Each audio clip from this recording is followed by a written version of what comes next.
'cause I'm still hanging around. I've heard so many rumors that I'm just a girl that you bang on your couch. I thought you thought of me better, someone you couldn't lose. You said we're not together, so now when we kiss I have anger issues. You said, baby, no attachment, but we're knee deep in the passenger seat and you're eating me out. Is it casual now?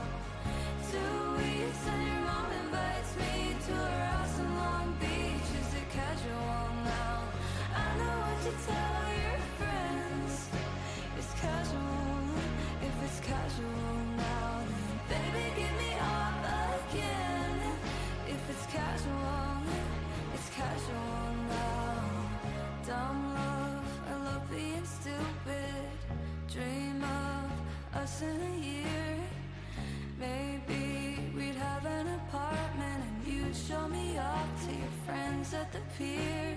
I know, baby, no attachment, but we're deep. And you're eating me out. Is it casual now? 2 weeks and your mom invites me to her house in Long Beach. Is it casual now? I know what you tell your friends. It's casual if it's casual now. Baby, give me half again if it's casual. It's hard being casual when my favorite girl is in your dresser. It's hard being casual when I'm on the phone talking down your sister. And I try to be the chill girl that holds your tongue and gives you space. I try to be the chill girl, but honestly I'm not. Knee deep in the passenger seat and you're eating me out. 2 weeks and your mom invites me to a Long Beach house. I know what you tell your friends. Baby, give me all back again. I fucked you in the bathroom while we went to dinner. Your patterns at the table, you wanna know why I'm bitter. Right into your breath, take it off when you hit it. I hate to tell the truth, but I'm sorry, did you didn't? I hate that I let this drag on so long. Now I hate myself. Hate that I let this drag on so long. You can count it.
Drink you spilled all over me.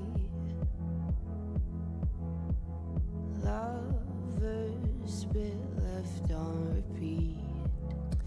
Hello, everybody. Mom and Dad let me How are we stay doing this fine Saturday? Girl, this song, I'm gonna cry. crazy, getting old. Oh, nothing like a good cry to some Lord. We can make it so divine. You know? We can talk it good, how you wish it Oh. would be all the time. Yep. The drink you spill all over me. Yep. Lovers spit left on repeat. Mom and Dad let me stay home and drive you crazy getting home. The drink you spill all over me. Lovers spit left on repeat. I'm back on Lord. Let me stay home and drive you crazy getting home. I am back in my Lord era. Especially after Lord got snubbed by the Grammys again, I went, you know what? I'm back on. I'm so back. Wrote this at like 14. These are the types of sad songs that I thought I was writing at 14. It was not. Sorry, but Chicago's closed. We have too many holiday visitors. Oh, unfortunately, then I guess I can't go. I guess I gotta stay here. It feels so scary. What is up, everybody? So, We can talk it so good. I, in classic fashion, meant to go live a little bit earlier. And then, Talk it good, I realized I had too many things to do before I fly out. I always it's always a crunch of all these things I've been needing to do, and then I try to get it done right before I leave town. Happy birthday, Mina Che. Happy 25th birthday. A quarter of a century. I hope you have a good one. She's still doing Palestine lights every time she does team.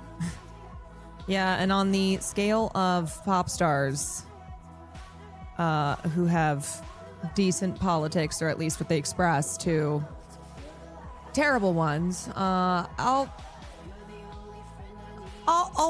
stay on Lord's side, even though she says some weird things sometimes. How goes the Oscar catch up? Oh, I have not started at all. I just need to get home first.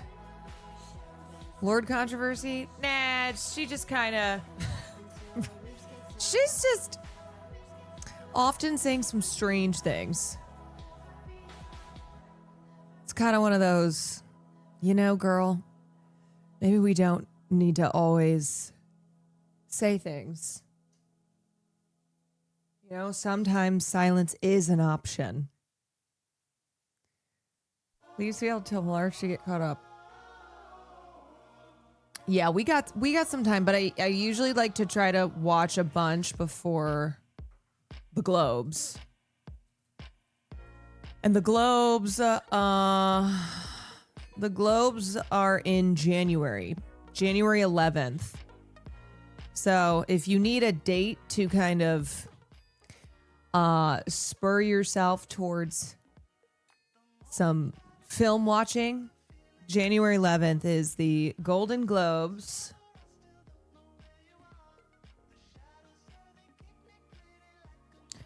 Fingers crossed that you win at the Extra Emily Awards. Oh, is she doing an award show? Is it an award show of like her streams? Yeah, that haunted house stream was so fun. Emily had texted me she was in town and she wanted to do a Krampus. She was like, they torture you. Unfortunately, I couldn't go. I was like, you know what? I'm gonna have to have a rain check on this. It's an Emily Award show. She's winning everything. That's pretty funny.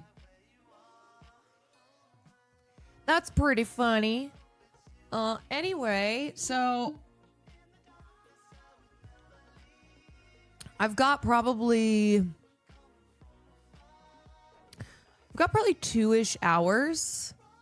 I was like kind of thinking about what did I want to do with my time. I think I finally want to watch that Kristen Stewart interview where she's talking all about Hollywood. And then one thing that I wanted to talk about, I'm going to pause music. Of course, there has been a lot of Epstein talk, right? Because the Epstein files that were released by the DOJ on Friday were heavily redacted.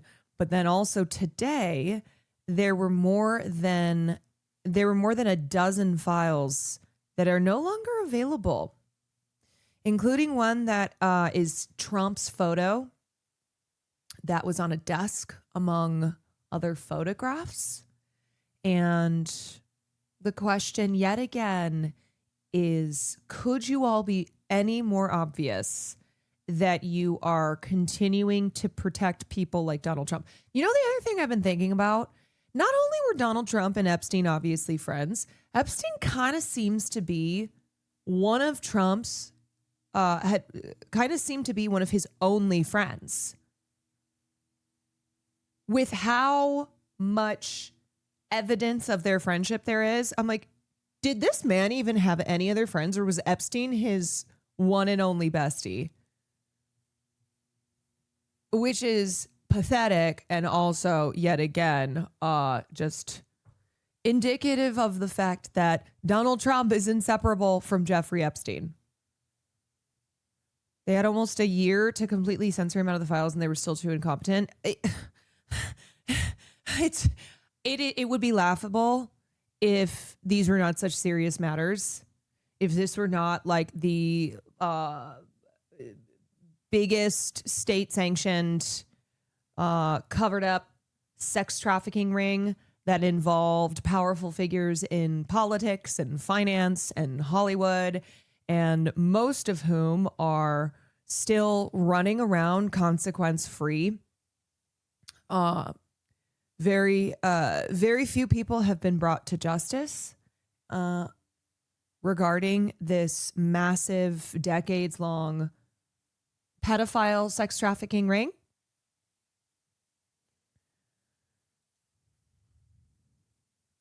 It's just absurd. But anyway, another thing I wanted to talk about with this, which I took to Twitter.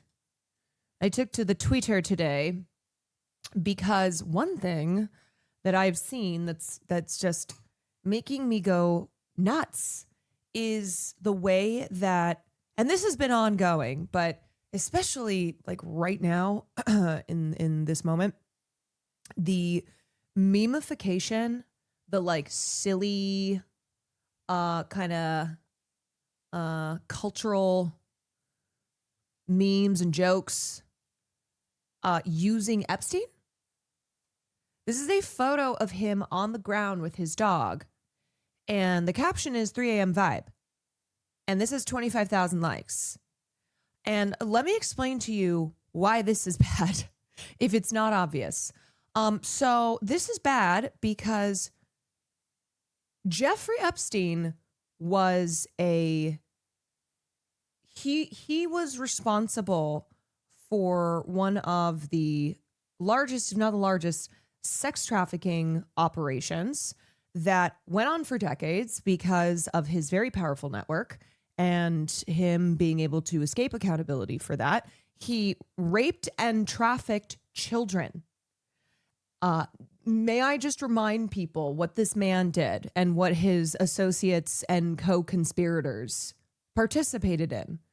The rape and trafficking of children, and many of them. And so when you memify him this way in a very like, in a very kind of relatable sense, you know, oh, we've all been there at 3 a.m. on the ground with a dog. Hey, guess what? That's Epstein though. And I think it numbs people. I think the constant memifying of monstrous figures like this will have the, whether it's unintended or not, effect of obscuring what it is that they did. You know, it's like, oh, people maybe aren't understanding fully. They're not disgusted and outraged and calling for justice in the way they should, because it's all just a silly joke. Yeah.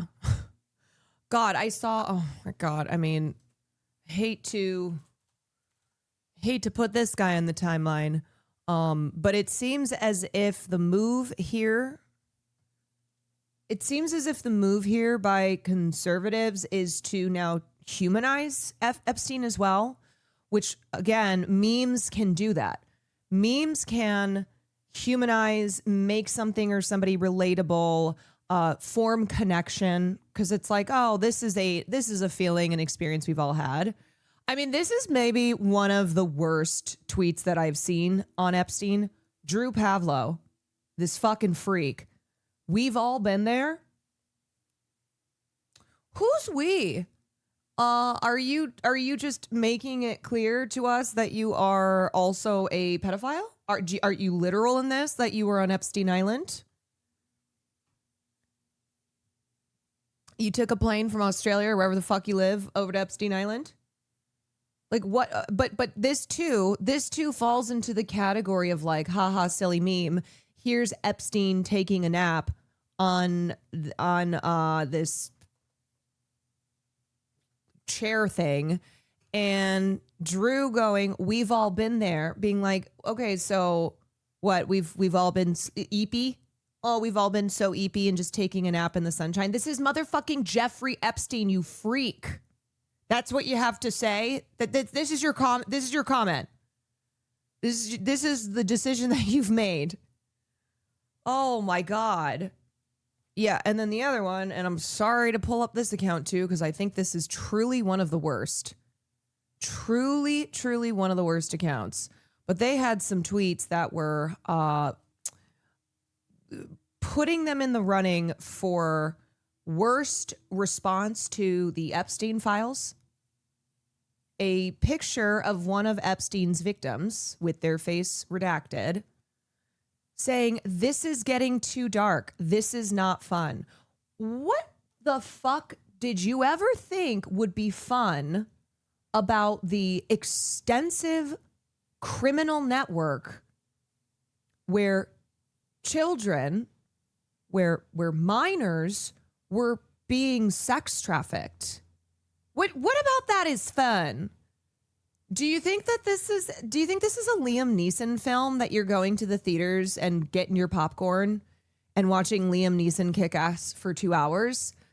That's fiction. Okay, that's entertainment, because that's a movie that's not real. God, the memification of one of the worst cases of sexual abuse of children. Like, what is wrong? What is wrong with people? I just don't understand.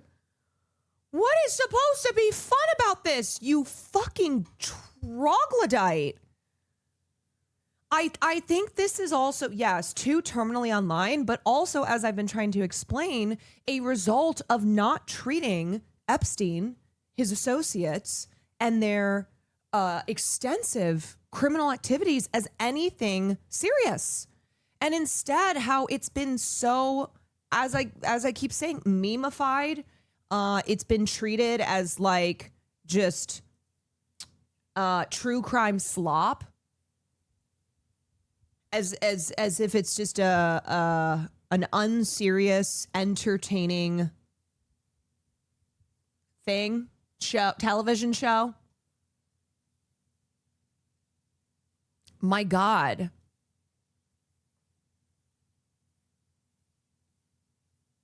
Pavlok, thank you for the 6 months. I've felt this really strongly, but I haven't known how to talk about it. I mean, I think Epstein is representative. The way that we have, the way that we have turned Epstein's crimes into something that's just entertaining fodder for the online. I think it's not the only instance of this, but I think we can put this up there as among the worst because of how horrific Epstein's crimes were. But this is also something that's been done to Palestinians. All of the gross memes. And people will be like, it's dark humor. It's a way to cope. I'm like, this is not dark humor. This is not dark humor. This is people taking something incredibly serious that involved the destruction of many lives, including that of children who we should be protecting. It's taking that and treating it like it's a joke, treating it with like this as a spectacle, as a form of entertainment, with just total apathy. There's no separation these days from dark humor and shit like this. Yeah, I think a lot of people are just so brain dead, and they call everything satire. They call everything dark humor. They use these words that they don't actually understand the meaning of, and they apply it to just the worst impulses now, the worst behaviors that we exhibit. And here's another one. Actually, I think I think this person tweeted a response to it.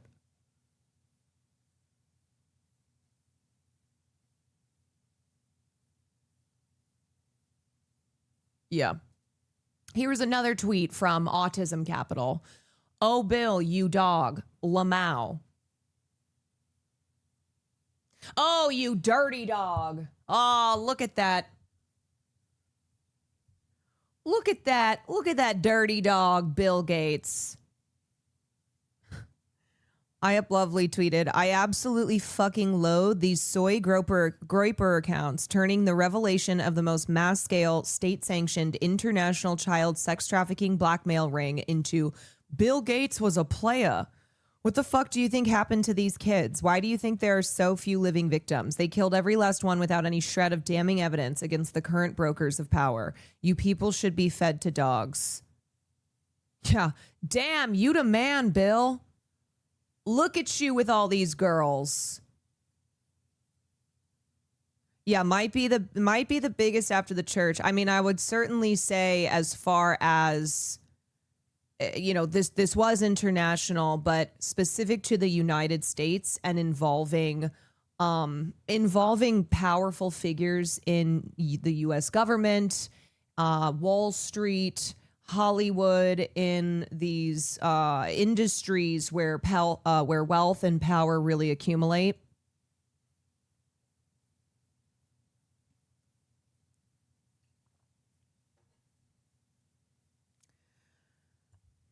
It's not just Twitter, it's everywhere online. Epstein Files jokes, Diddy party jokes, kids on the playground making Diddy jokes because of online. It's not that deep, just jokes culture. It's so gross to see. Yeah, this is why I talk about it, because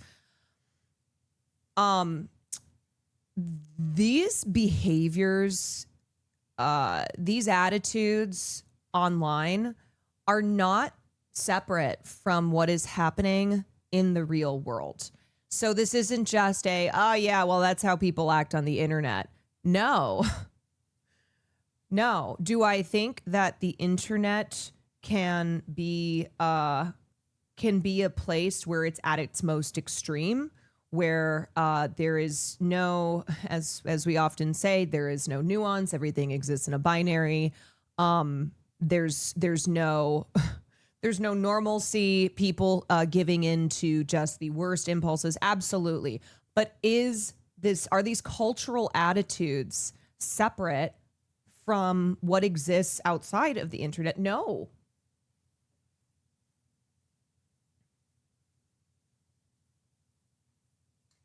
And this is all part of how our culture and our society makes light of powerful abusers, and why these abusers continue to cause so much harm, because it's not treated with the seriousness that it deserves, and because we continuously fail our children over and over again. We are failing our children. We are allowing adults in society to abuse children, and then are enabled and protected from any consequences. Memes should have never spread to normies. They should have been reversed for those who managed to get into online communities with memes. The normies don't know when to stop. Yeah, and it's also there's no line. There's no line on when to employ memes and when to not. No understanding of how memes as a cultural tool can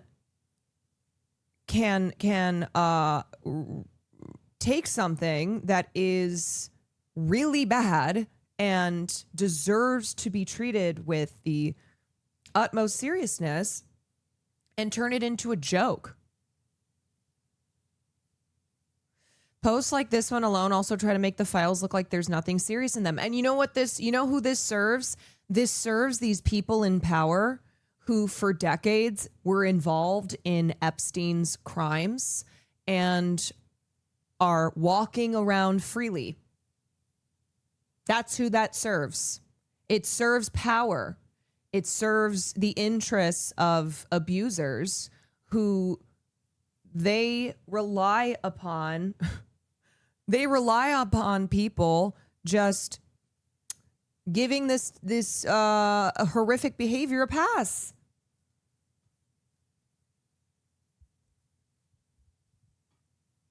It's just fucking awful. Oh my God. And then this was the cherry on top that now you just bet on tweets. You bet when a tweet is whatever you predict the tweet is going to hit. Somebody who bet on this tweet, I was like, oh, we're in hell. We absolutely live there. I went, how could this get worse? How could this get worse? Oh, people betting on the tweet, guessing how many likes it's going to get so they can get money. Oh my God.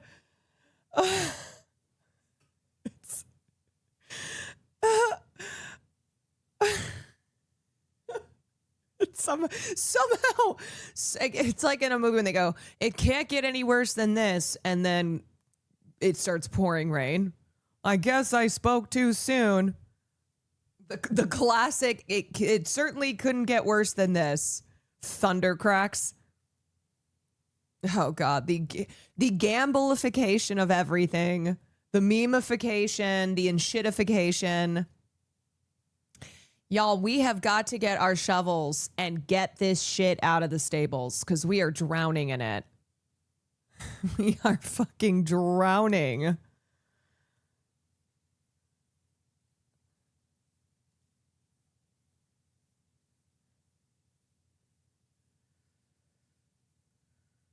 The 2020 is so far. And then somehow it got worse. You thought it was bad. It truly is just like hold my beer over and over again.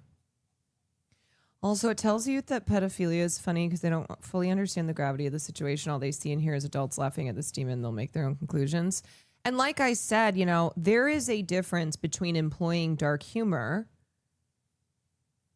where you are not actually making light of pedophilia. You are drawing attention to the fact that it's so fucking rampant and that so many rich and powerful people, oh, surprise, surprise, are pedophiles. Making a point, like if you're employing dark humor, making a point about how insane it is that we just seem to have pedophiles all over the place running the show. The same people who are like, protect the kids, except when it comes to their fave politician, their fave billionaire, who is a pedophile. And oh God, it is a result too, I think, of people getting stupider, of getting lazier, of just our brains turning to mush.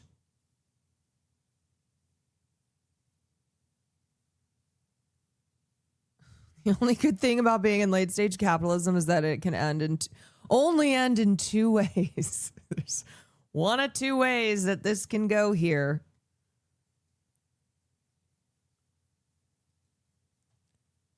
Licensed psychologist. Also joining us is Lauren Hirsch, the National Director for World Without Exploitation. Annie, it's a heavy day, a momentous day, but a heavy day, a heavy week. How are you feeling? There was a lot of anxiety coming into today for many of us survivors and that have been involved in this process. But I have to say, it has been an emotional day in a way that I was not expecting. You know, my sister, Maria Farmer, reported Epstein and his crimes in 1996. We've been saying that.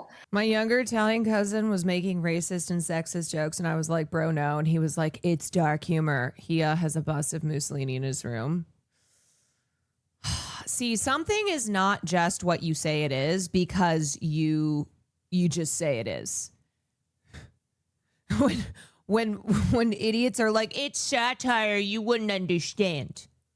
Oh, come on, it's just jokes. It's like, actually, I think you are too profoundly stupid to be capable of employing humor, employing dark humor, but making a, thoughtful, legitimate point. No, dude, you're just addicted to 4chan. Over and over again. You fell for my rage bait. No, I didn't fall for your rage bait. To fall for your rage bait denotes that you did anything clever at all. You are not clever. You are not clever. You are the lowest of the intellectually low. It is the sign of someone with no ability to generate any critical thought, to engage in what you call rage baiting.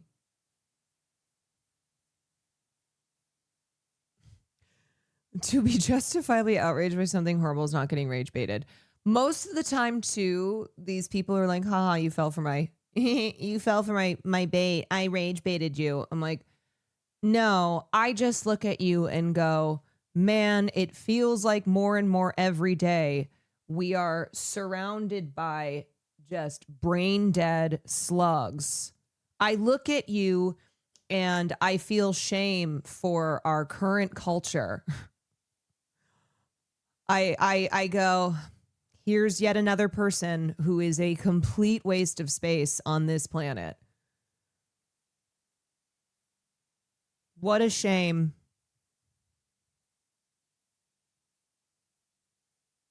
Yeah, saying something abhorrent and then someone goes, that's not cool. You're a shitty person. Masterful Gambit. Oh, masterful Gambit, sir. You said something racist, and when it was pointed out that what you said was racist, you went, haha, got you. The only person you got is yourself. The only person you got is yourself because you are a waste of oxygen.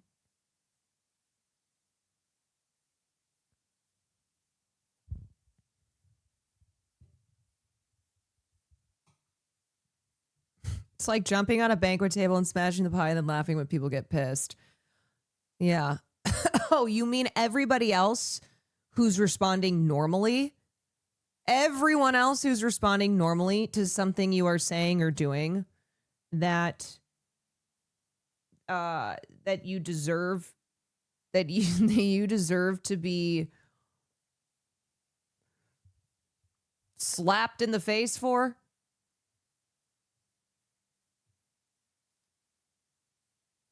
Oh, what are you doing? You just got rage baited. You literally just stabbed me. Yep. Yeah, exactly. Exactly. I stabbed you. Ha ha. You got rage baited because you're upset about being stabbed. A lot of these people got a deadly dose of the kind of adrenochrome from the haha get wrecked cancel culture. Then Elon Musk is a perfect example of this type of person being. It is so juvenile. It is so asinine. We are all the worse off for it. Yeah. Get wrecked. Ha ha. I hesitated before saying person. And part of what was released today was an official FBI form, and I think it was an FD 71, dated September 3rd, 1996, with my sister's, some of my sister's report. It was labeled under child pornography, and it described Epstein stealing photos of myself at the age of 16, of my younger sister, who was 12 at the time. And just to see it in writing and to know that they had this document this entire time, and how many people were harmed after that date, it just, you know, we've been saying it over and over, but to see it in black and white that way has been very emotional. I'm with Maria today. I know she felt a tremendous amount of relief and redemption, but also sorrow in thinking about, you know, people like Virginia Roberts Giuffre, who are not here to see this and be a part of really forcing the government to be transparent finally. Yeah, just remember always, it is no measure of health to be well adjusted to a profoundly sick society.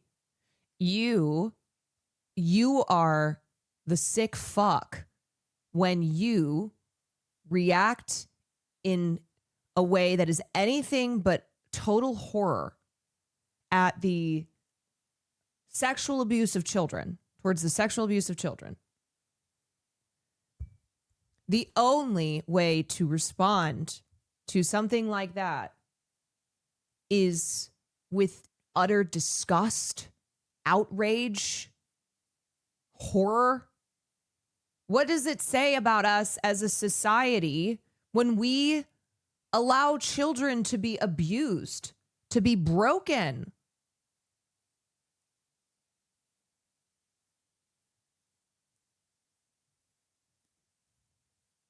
About this case. So Annie, I mean, I'm just so people know what this is, the document that you're talking about. It is the 1996 complaint that you're. And you know what it is too, because I think a lot of what we've seen from, you know, people like Megyn Kelly to just assholes online, there is still this cultural attitude that nothing is wrong with old men being interested in teenage girls. That's just how it goes. The fact that that is treated, that is so normalized, that is not seen as a pervasive cultural issue. That we sit there and normalize old men, adult men, going after teenage girls, preying on them.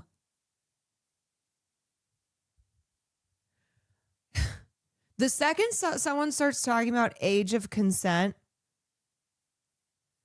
the different definitions of sexual attraction to, you know, insert age group. There's sexual attraction of children, and then there's sexual attraction of teenagers. You're telling on yourselves. I know. I just always think of Gianmarco's. It's true every time. It's true every time. As if somehow it makes it acceptable and it's okay when, oh, no, she was 16. That's just normal. Yeah, these 60-something-year-olds. These 60-something-year-olds preying on these 16-year-old girls. No, it's totally fine. That's just how the world works. Jane Doe Epstein survivor who reported Epstein to the FBI in 2009 sent the following letter to the Department of Justice today after it failed to redact her name in the release of the files. I've confirmed her name is currently not redacted in multiple public files. I'm a survivor of Jeffrey Epstein. I write to place the DOJ on formal notice of a grave and indefensible violation arising from the December 19th, 2025 release of records under the Epstein Files Transparency Act. In that release, my name and or identifying information was disclosed publicly without proper redaction. So, of course, in every way that they can do the worst possible job, they do. They will make sure that Epstein's powerful buddies will be redacted from these files, but then they will not redact the personal information of one of his victims. Go to fucking hell. Burn it down. At the same time, and astonishingly, the DOJ and FBI continue to withhold my own FBI file, despite the fact that I reported Jeffrey Epstein to the FBI in 2009. I have an extensive FBI file arising from that report and related cooperation. The FBI has confirmed in writing that my request remains under review for redactions with an estimated completion date of February 2026. And multiple United States senators and representatives across parties and states have formally advocated for the release of my file to me. The contradiction is extraordinary. The DOJ asserts that my own file requires prolonged review to determine whether redactions are appropriate, yet it had no difficulty publicly releasing my identity in a mass disclosure. One, the Epstein Files Transparency Act required protection of victim identities. I hope all of these victims who have been repeatedly fucked over by the FBI, by the DOJ, I hope they get everything. I hope they get everything and more. The Epstein Files Transparency Act mandates disclosure of covered records while explicitly permitting and requiring the redaction of victim identifying information, including names and personally identifiable details, where disclosure would constitute a clearly unwarranted invasion of personal privacy. Victim protection is not ancillary to the act. It is a central statutory safeguard. The unredacted disclosure of my identity violated both the letter and purpose of the law and inflicted fresh harm on the very people Congress sought to protect. These people can't do anything fucking right. Protecting abusers and not protecting the victims. Classic. DOJ's position is internally contradictory and legally untenable. According to the FBI's written communication to me in December 2025, the request is presently assigned to a disclosure analyst who is reviewing the records to determine if any redactions pursuant to subsections of Title V, U.S. Code Section 552 and 552A. Thus, DOJ's position is that my own records requested by me as the reporting victim must be withheld pending careful redaction review. And yet, my name could be disclosed publicly without protection. That position is not merely inconsistent. It is irrational, reckless, and incompatible with federal victim protection obligations. This is the type of thing that people should lose their jobs for. They should, at the very least, lose their jobs for. Pam Bondi should be fired at minimum. This position is not merely inconsistent. It is irrational, reckless, and incompatible. Exactly. Deterrence will not work, number 3, and will not excuse illegality. If the unredacted release of my name coupled with the continued withholding of my FBI file was intended explicitly or implicitly to deter, intimidate, or chill advocacy for the full release of the Epstein files, it has failed. I remain undeterred and unafraid. The American people are entitled to the full truth contained in the Epstein files, and Congress made clear that transparency must be delivered with protection for victims, not at their expense. This unlawful disclosure does not silence me. It does not frighten me. If anything, it's made me more resolved than ever to ensure the full lawful release of the Epstein files. Victims are not intimidated by this conduct. We are demanding accountability for it. Number 4, this disclosure compounds prior governmental failure. I did what victims are told to do. I reported Jeffrey Epstein to the FBI in 2009. The government failed to stop him then. It failed to protect victims for years. And now, under the banner of transparency, it has exposed a reporting victim while continuing to withhold her own records. This is not transparency. It is institutional failure layered upon historic injustice. This is straight up corruption. This is also, you can look at it as institutional failure, but you can also look at it as these institutions working as they were designed, as they are intended to protect people in power, to not protect victims. Number 5, legal exposure and oversight implications. This incident raises serious issues under the Epstein Files Transparency Act, the Crime Victims' Rights Act, the Privacy Act, DOJ's own public representations regarding victim protection in Epstein-related disclosures. I am actively evaluating Inspector General referral, congressional escalation, and civil remedies. I demand, number 6 demands immediate corrective action required. I demand the following actions without delay. Immediate removal or correction of all publicly posted materials containing my unredacted identifying information. 2, written confirmation within 24 hours identifying affected documents, duration of exposure, and corrective steps taken. 3, preservation of all records related to this disclosure. 4, referral of this incident to the DOJ Office of the Inspector General. 5, a written explanation reconciling the withholding of my FBI file with the public disclosure of my identity. Number 7, closing. The audacity of withholding my file while exposing my name cannot be overstated. This letter constitutes formal notice. I expect immediate action, written confirmation, and accountability. I am attaching the FBI letter dated 18th December 2025, as well as multiple examples of the illegal releases of my name dated 19th December 2025. I mean, God, this Epstein survivor is exhibiting a strength that most people and most people who have just treated this as a those who have treated this as a mockery could never understand. And it should not have to be it should not have to be this way. You should not be a victim of sexual abuse in the first place. Like, hey, let's work on that not happening all the time.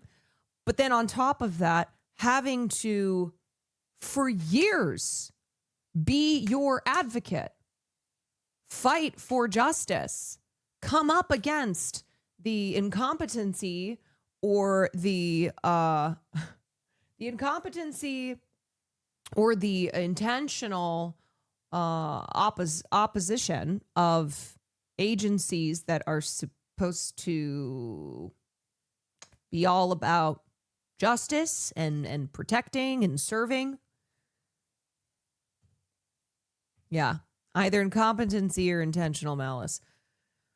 Oh God, it is just Sister made to the despicable. FBI about Epstein. She alleged that he stole nude and partially nude photographs of her underage sisters, constituting child pornography. And as we know, law enforcement failed to act on that complaint in 1996. She's followed up on this. She sued in response. You've sued over what you experienced. Maria, in a statement, has said, "This is amazing. Thank you for believing me. I feel redeemed. This is one of the best days of my life." Of course, it's mixed with the fact that I'm devastated about all the other little girls like Virginia who were harmed because the FBI didn't do their job.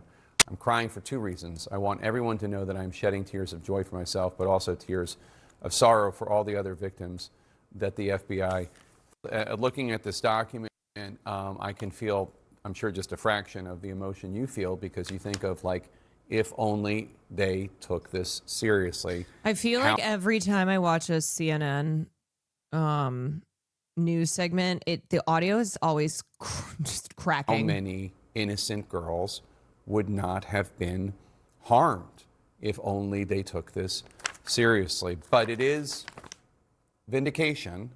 It is something, right, Annie?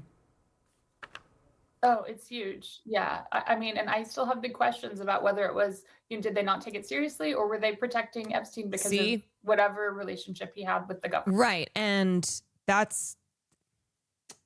it doesn't change the outcome. The outcome is still the same, that these victims, these child victims of Jeffrey Epstein and his many associates and co-conspirators were abused, some of them for years, and that Jeffrey Epstein did not face accountability when caught the first time, that he was able to maintain his network for decades. And so the outcome is the same, but I do think talking about the fact that Acosta and the FBI and the, governmental forces that gave Epstein that sweetheart plea deal did so because of who he was and who was connected to him. And that is the corruption. That is the power being wielded to protect disgusting abusers that we need to root out, that the public needs to be aware of and needs to be calling for, for justice and for accountability and for an end to this institutional power and protections for criminals. Right. Like there's just so many questions and why we hope for, again, more transparency. But yes, this is really, really significant to many of us. It reminds me also of the young woman who went to the FBI and complained about Dr. Larry Nassar at Michigan State, who was molesting all those gymnasts and was also not taken seriously. You mean that this happens all the time? You mean that this is a reflection on our society? That this is a cultural problem? All the pain that could have been avoided. Annie, some of your fellow survivors have not been happy with the way that the Democrats on the House Oversight Committee have been releasing information and photographs, not necessarily with enough of a heads up for the survivors, sometimes with context, important context missing, et cetera. I imagine it's kind of triggering to not be given proper warning. What have you been hearing from other survivors about the way that these documents have been released by Democrats on House Oversight? Yeah, I mean, I'd say actually I'd like to speak more broadly because I think that similar to how things are released today. Just the government, I'd say, has not done a good job. Also, the other point I haven't made yet is people who are wielding this as a way to score political points is so fucking vile. Whether they are, whether they are on the Democrat side, on the Republican side, it doesn't matter. It's so funny when the response to someone on the left who's talking about how all Trump and everyone else needs to be held accountable, and they'll post a photo of Clinton and Epstein as if those of us on the left are like, oh, but it's okay that Clinton was involved. Oh, but I need to protect. No, fuck Bill Clinton. Fuck all of them. Fuck Noam Chomsky. Do you think that a normal, morally consistent person thinks that it's okay that someone was associated with Epstein, potentially participating in his sex trafficking ring, just because they have politics that we align with more? Huh? Fuck anybody who is an abuser, who is a pedophile. That should not be hard to say. There's no separation here. It's not, well, one of these pedophiles is bad, but the other one is okay because they're on my team. No. They expect us all to fall into the same level of cultist tribalism that they do. Right? That's a self-report. That's a reflection on you that you are not consistent in going, yeah, no, it's fuck pedophiles. Yeah, no, it's fuck creeps and abusers. I'm consistent in that. Yeah, lock Clinton up. I don't give a fuck. Same with Trump. Yeah, you will not catch me out here defending any of these people. Of communicating with victims throughout this process. we did not know what to expect from today. I don't think it would have been difficult from someone from the DOJ to reach out to prepare us a little bit more about how this was planned to be rolled out, but we had no information, and we are literally just learning of things like everyone else. And that goes is also is true for some of the things that have come Empress from the House Grinch, Oversight thank you. Committee, and there has been communication, and I think they have made some efforts to try and rectify those processes, because it is triggering, and there's just a way in which it's hard to focus on anything right now with all of this going on. I think many of us are feeling really on edge and worn out. It's we have regular lives. People are trying to go to doctor's appointments, take care of children, do regular life holiday things. And it's just a serious weight to always, not know what's coming next. So I think, there are things like victims advocates for a reason. I know the government employs them. I don't understand why no one is using them right now. I hope you feel the support of the American people behind. Lauren, how do officials in Congress and are just behind you all the way? Oops. Lauren, how do officials in Congress and the Justice Department? I don't mean to intrude, just saying hello to chat. I'm new to your channel, but huge fan of your collab with Extra M and T10 17 Dormez. Oh, thanks for saying hi. Welcome in. Strike the right balance when it comes to protecting the survivors and their identities, while also releasing as much information about this case as possible to the public, because some of the documents we're seeing released are just 100 pages of redaction. And obviously, Such a I don't joke. want the names of survivors released, but like 100 pages of redaction, that's a lot.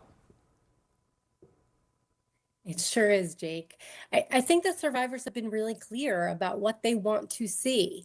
I think they have said that they want all of the files released, and they want redactions for victim identifying information.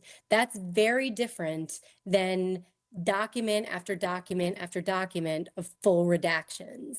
And they also want to see the names of people who have caused harm on both sides. They don't care if they're names of people who represent the left, the right, the center. They don't care. For them, this is not about politics. This is about pain, and this is about people. And so it's really time to expose those who've caused tremendous harm and begin holding them accountable.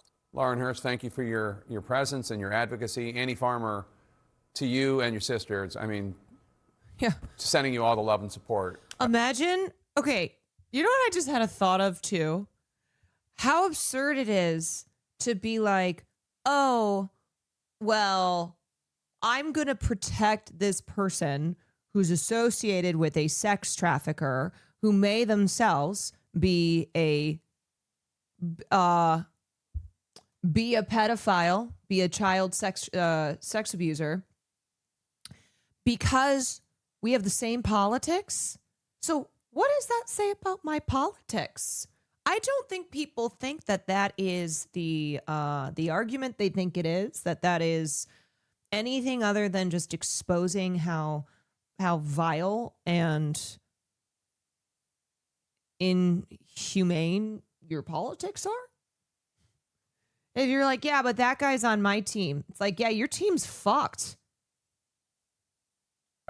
From me and my staff here at CNN, as we have. Thank you, and I hope you're able to have a Merry Christmas. The co-author of legislation requiring the Epstein files release, Democratic Congressman Ro Khanna of California, says he's, quote, disappointed with what the Justice Department has made public today, which is not all of the files. His Republican counterpart, Congressman Thomas Massie, agrees, posting on X just moments ago that the release, quote, grossly fails to comply with both the spirit and the letter of the law, unquote. Joining us now, Democrat from California and the ranking Democrat on the House Oversight Committee, Congressman Robert Garcia. So, Congressman, you posted on X saying that you and your team are doing a major review of the documents, adding, quote, it's clear that this is not a full release. What stands out to you of what's been released or what has not? Well, first, I think we should be very clear. This is absolutely breaking the law. I mean, they have not produced actually what they were required to do, which was all the files by today in a way that was searchable for the public, and that is not what's the case. What we have essentially is, one, we have a group of documents that have already been released to the public, and so there's could be even more than half of the documents we're reviewing right now have already been released. This includes court documents. It includes public video that's already been released to the public. It includes other civil case documents that are in there, the prison footage from Epstein, Ghislaine Maxwell's testimony. And all of that information, including about 33,000 pages that were initially released to the Oversight Committee, are all in the public record. That already does not count for new information. Then we have of what appears to be new, including some photos and other documents. Those are highly redacted. And we don't really have any explanation as to why they've been redacted or what is actually there in those documents. And so CNN, we fix have your right now, shit. what we're seeing is not transparency. This is not what the law passed. This does not meet the subpoena that the Oversight Committee has in place. What it is defying the Congress and, quite frankly, defying what the president signed into law in releasing all of these files. And so the review will continue. They're now saying they're going to try to get these documents over the next few weeks. In our initial estimation, and again, this is our estimation right now, it could be that we're only getting about 10% of what the DOJ likely has. And of that 10%, 5% of that has already been released, and the other 5% is highly redacted. So we're getting very little so far. We hope to get more in the days ahead. But this is Pam Bondi. Donald Trump should release all the files today and immediately. There's a lot that's been redacted. The White House seems to be arguing that what's been redacted is just to protect the names of the survivors. Look, I think we have to obviously see what the redactions actually are. At the end of the day, redacting names of survivors and victims, absolutely. Yeah, except that is completely thrown out in the trash because we just read that letter that the Jane Doe, the Epstein survivor, has sent to the DOJ because they included her personal information. So you're telling me that we're to believe everything that's redacted here, which is a hell of a lot of it, is all to protect potential victim identification and information. And yet we already know of one survivor who has not been able to, the FBI has refused to hand over her own file. And on top of that, made her name known to the public. Should be the case, and I'm hopeful that they've done that in a way that's responsible. Dropping a pic of Bill with MJ and redacting his own children is nasty work. It is so At the fucking same nasty. time, we don't know what else is being redacted there. And so we've got to also talk to folks that we know have worked to put these documents together. We have to ensure they're not just redacting the names of those that could have been either co-conspirators or names of men who have abused women and girls. So that information is going to be critical in the days and the weeks ahead. But we also need to be clear at this moment. I've been on the phone with Jamie Raskin and the Judiciary team most of the day. And we agree. We're going to likely have to take legal action if the Trump administration continues to stonewall, continues to not provide us full transcripts, and clearly they don't have a real interest in transparency. The searchable bar that they've included that's supposed to be searchable for the public is not even functioning correctly. And so this is not a real release. This is continuing a cover that's been going on now for months. Yeah, this should be a no-brainer for Democrats to be relentless on this.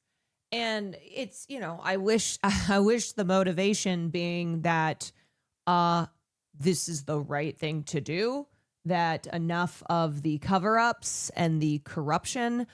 However, this is politics we're talking about. So from a political standpoint, a strategic standpoint, the Democrats should be going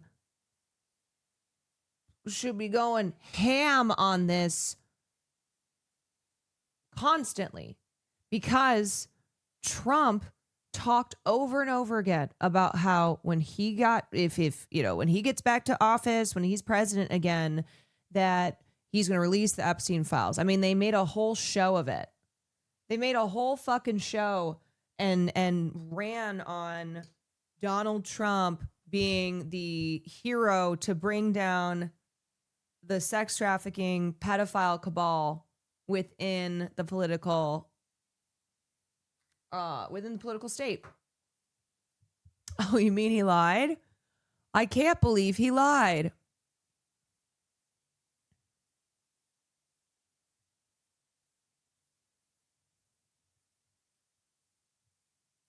Shocking. Conversation will. All right.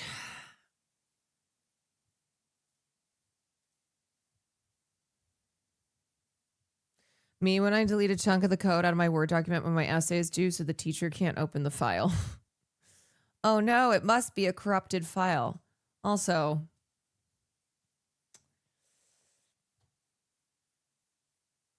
why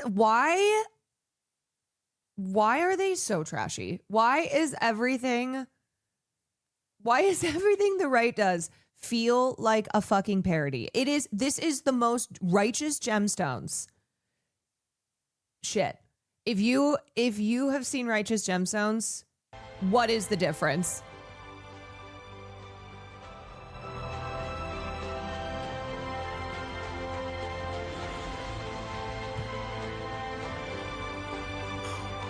Why are they obsessed with the pyrotechnics? Why are they obsessed with the like cheap looking sequined outfits? All the monster truck WWE vibe. It's so gauche. It's so ridiculous. Who looks at this and is like, oh yeah, no, these people are devastated? Who looks at this and is like, oh, there's genuine devastation? No, man, it's all cheap spectacle. It's so fake. They didn't give a shit about Charlie Kirk.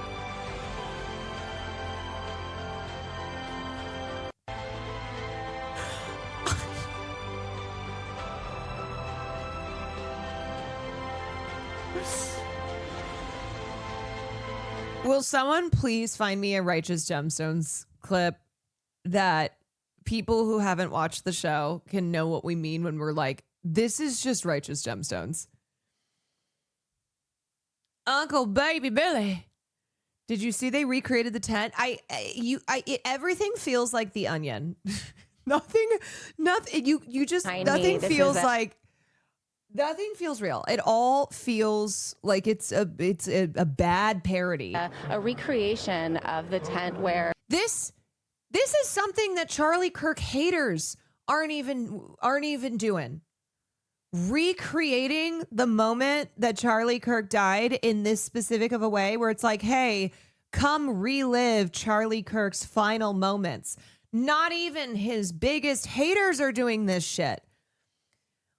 This is like straight out of The Boys. Charlie Kirk lost his life at Utah University in September, and people are taking selfies with it. You can see from What do you even say? How do you look at this and not fucking burst out laughing at the absurdity?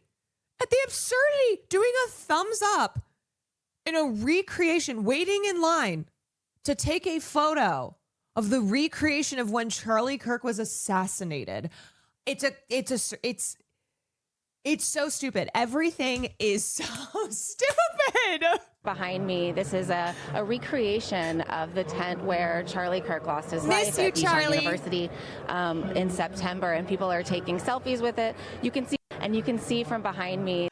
They might as well wheeled out a like paper mache visualization of Charlie Kirk with a bullet in his throat and blood everywhere. Like, might as well go all the way. Why not? This is a I just don't.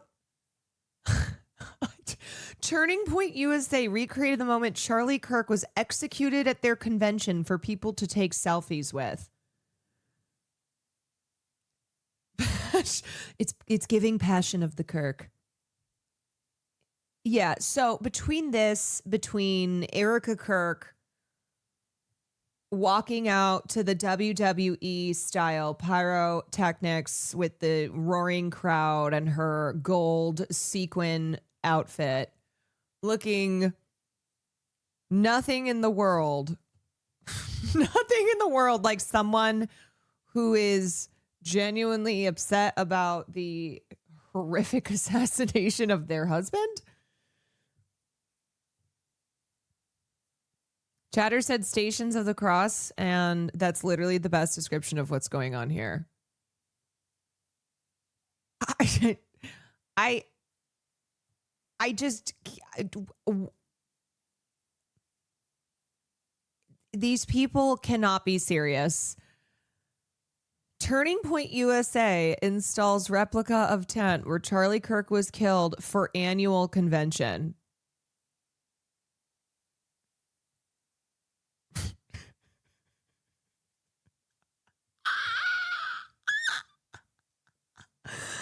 What the fuck? Oh, it's so everything they do is just so tacky and so you can't write parody better than this. Here's a Righteous Gemstones clip, Jetpack performance. Uncle Baby Bill. Here we go now. Gemstone roll call. I say, Jesse, where you at? Thank you. Come on. Let me just tell you if you don't know this show. So, Righteous Gemstones is about a family, a world famous, very, very rich family of televangelists, and they are called the Gemstones. The head of the Gemstones is the patriarch is Eli, and then he has 3 children, Jesse, Kelvin, and Judy, and they are all horrible and selfish and in competition to take over the empire. And it is, so essentially it is a satirical, darkly humorous look at the lavishly corruptly wealthy world of televangelists. Oh, Judy Lee. Yeah, it's like mega church Succession. Oh, not him. Woo! All right, Kelvin, are you still here? Yes. Oh, yeah. Hey, everybody, good God Almighty, it's my favorite time of the year. The Amy Lee. I mean, what I will say though is at least this is fun. At least this is catchy and campy. I'm with it. Birthday celebration give-a-thon, y'all. So happy everybody was here. Raising money, lifting spirits. Celebration. My cup's spilling over now. Celebrating a mama's birthday, yeah. Celebration. Happy birthday, sister. Oh, Jesus Christ, can you hear us? Thank you for coming out to the Amy Lee Gemstone Birthday Telethon. Well, you know we couldn't leave you without one more little ditty. Let's send them home. Look out now.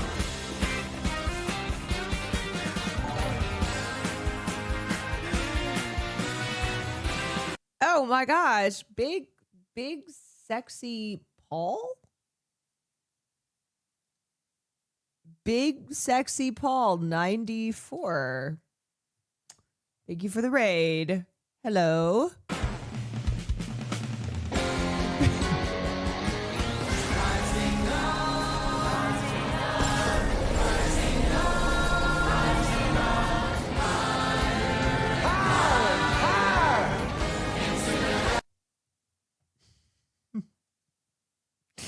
I'm trying. You know what? Thank you for the raid. Exactly 3,000 raiders. Oh, shit! Jesus Christ! Oh, fuck! Cut! Cut, goddammit! Oh, God. This is the climax to the whole telethon. I feel unsafe here. Messing up like this on live TV. Get off me! My jetpack is hissing. Get off me! Oh, fuck me!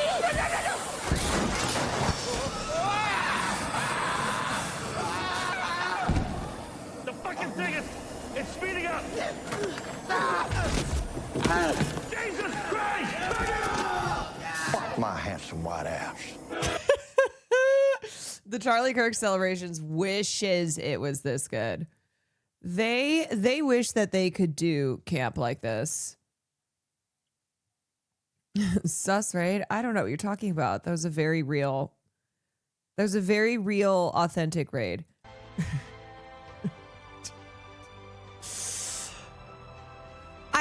If you are a person who gets choked up by this, who falls for this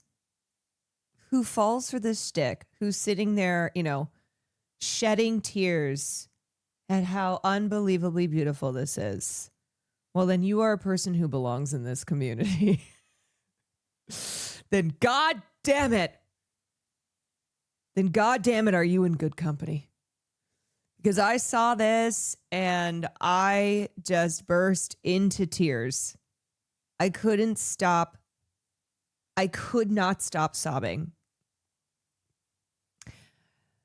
There is no better way to celebrate, to honor, to remember Charlie Kirk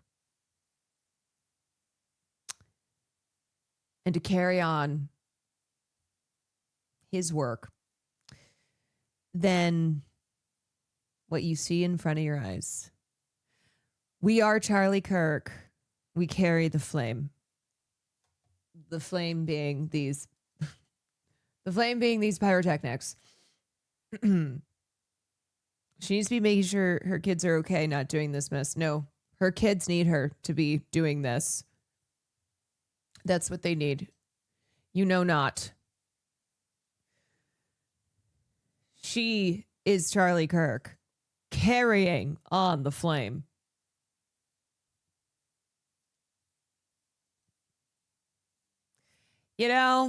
All I will say is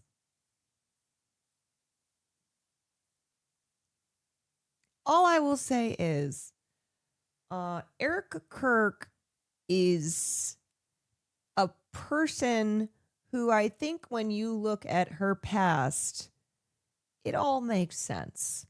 When you look at her former Trump pageantry reality TV resume, I don't think you should be surprised. I do think the characterization of Erica Kirk can be based on can be based on her former past. I don't think it should be that hard to figure out who she is and what her ambitions are. Okay, let's watch Kristen Stewart talking about how Hollywood is stuck in capitalist hell. Fix it. Things are as exciting as an artist we thought we knew becoming someone different. Kristen Stewart has shown us that a few times. Say it. She was still a teenager when Twilight made her globally famous, but by her mid-20s, she stepped away from big-budget Hollywood movies, favoring independent films and nuanced roles. How am I doing? Like an unraveling Princess Diana in 2021's Spencer, which earned her an Oscar nomination. I'm not moving from this spot! You'll just have to shoot me! She's transformed off-screen, too. Early on, Stewart's relationship with her Twilight co-star Robert Pattinson made her a favorite target of the tabloid press. And in her public appearances, she could seem... And also, Donald Trump. ...intensely uncomfortable. The lady in the house. Yeah, barely. That's what I'm talking about! But as I found out when we spoke, Stewart, who came out in 2017 and got married earlier this year, seems to be riding some entirely new energy. She recently directed her first feature-length film, The Chronology of Water, about a competitive swimmer who wrestles with various traumas on her way to becoming the writer she needs to be. It's a bold movie, and one that raises all kinds of questions about womanhood, sexuality, and the stories we choose to tell about ourselves. Those are questions Stewart is still asking. I will say about Kristen Stewart, I do feel as if she has always been an interesting person and artist, and I think that was kind of obscured, and I think her her belonging to this world that I think kind of put her in a box, and she was a child actress who then starred in one of the biggest teenage oriented franchises of all time. And I think, her dating hot young male actors and kind of playing the role of like, yeah, I'm an ingenue who likes men. And then once Kristen Stewart really kind of really went down a different path, and she came out as gay and she married a woman, I feel like her career choices and chat is on screen. Her career choices. I didn't realize that I had put. Sorry, my bad. Her career choices, I think, just reflected how she is an interesting artist, and I have, I guess, I think I've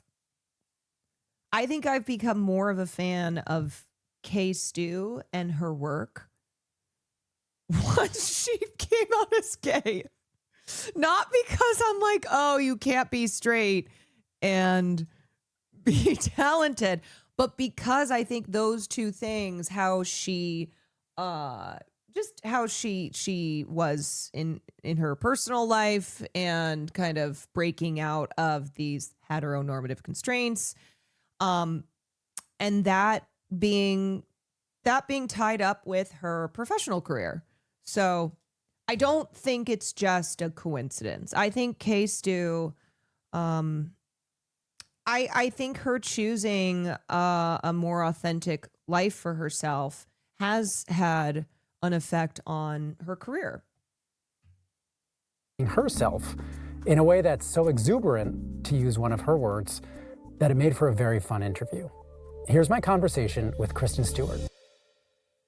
Hi, Kristen. How are you? This is a heterophobic I'm good. community. Thank you for taking the time to come do this. I appreciate it. I'm phobic I am myself. 100% honored, truly. All right, we'll just get right into it. Okay. So you've been trying to make the chronology of water for, I think it's close to 10 years.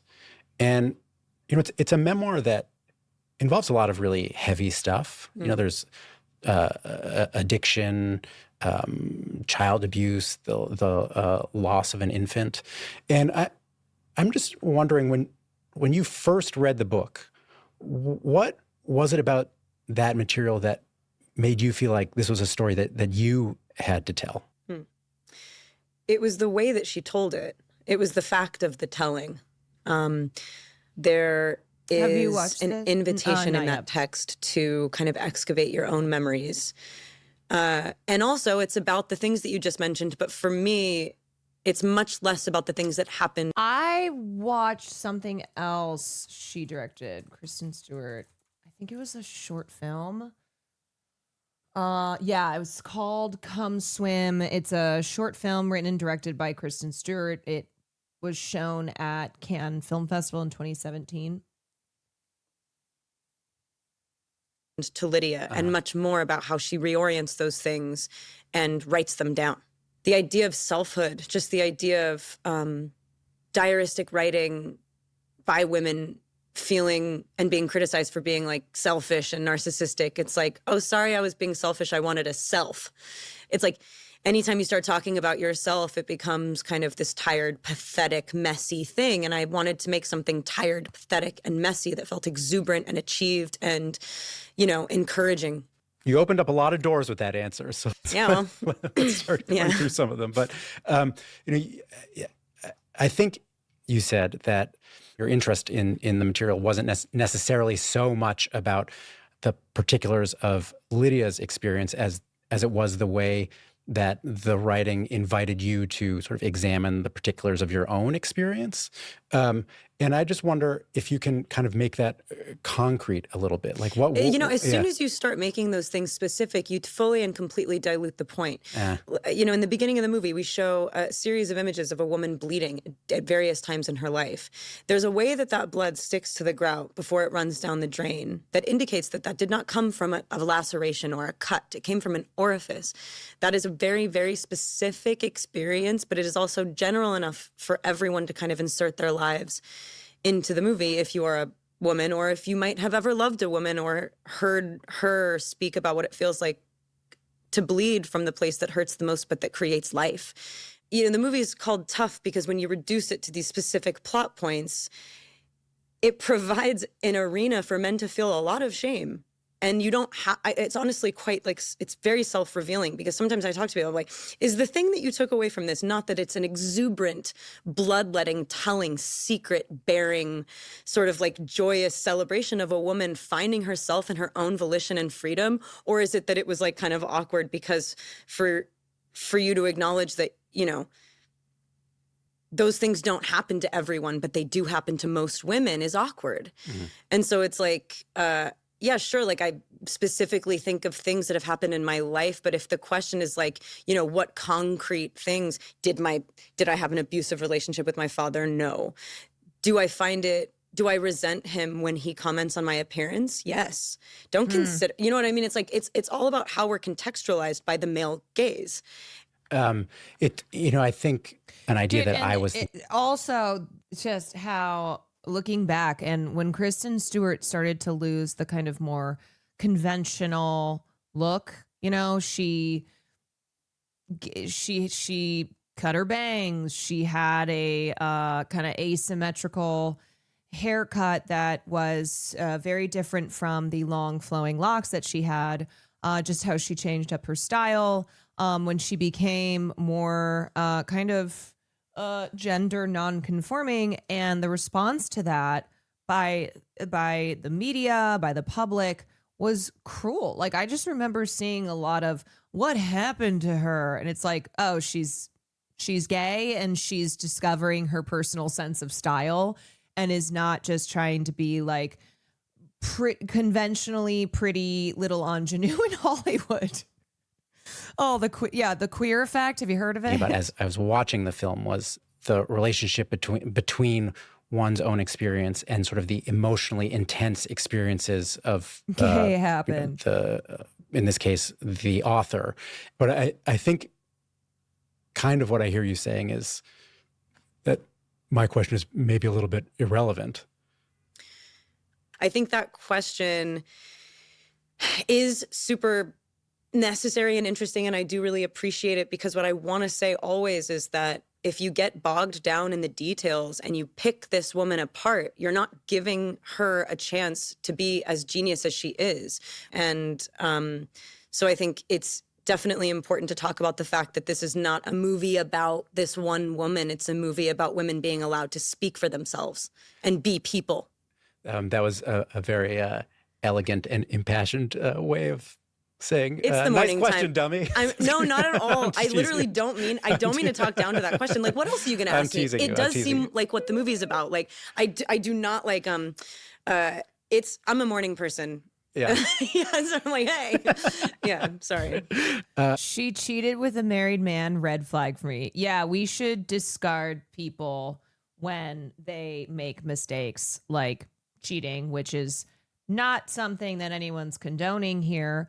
But something that is a common human behavior, people being messy in their interpersonal relationships.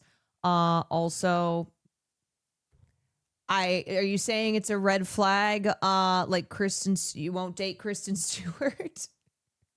I lose all attraction towards a cheater. That's fine. I don't think that you and Kristen Stewart are gonna be in a romantic relationship. Okay. That's cool. You're good. You're good. Yeah, I don't think her wife minds. Yes, I won't date her. Tough guy, Walkman. I'm trying to get at that. I don't think there's any world where that's a possibility, so you don't have to worry about the fact that years and years ago, Kristen Stewart had an affair? This is a total naive question, but why does it take 8 years to make a movie like this? Kristen Stewart. It's not like a giant special effects movie or, you know, a bunch of locations all over the world or something. So what? It seems like an unusually long time. Maybe it's not in your business, but I was what going lucky on? to be allowed Yeah. to make this movie at all. I don't know that this movie would have gotten financed by. If everyone was judged solely on the mistakes they made in their teens and early 20s, we were all doomed. Ugh, I mean, God, I don't even want to get into this all again. But now, just this binary world we exist in, now this like, especially for women, of course, for women, any missteps, and it doesn't matter if other people like men were involved in that as well. You are responsible, and it is an indication that you should be burned at the stake. Oh, you behaved imperfectly, you behaved improperly. Now we get to kill you. Anyone if I wasn't me. I had to do a lot of kicking and screaming. I think it's a multi-tiered answer that I hope I have the sort of wherewithal to organize at this moment. And you know, I had never made a movie before. It does not have a 3-act structure that is easy to classify. And so most of the time it's difficult to pay for something that doesn't have an equatable success story. You know what I mean? Like something that you go, oh, well, this is going to be great because we've seen it before. Yeah, exactly. It's like this meets this is always how you try and like sell and market a movie. Yeah. It's like, I don't know what. Incredibly relevant to that New York Times article you had on the other tab. You spied that, huh? I don't know if I'll have covered This meets time this to meets cover it tonight, anything.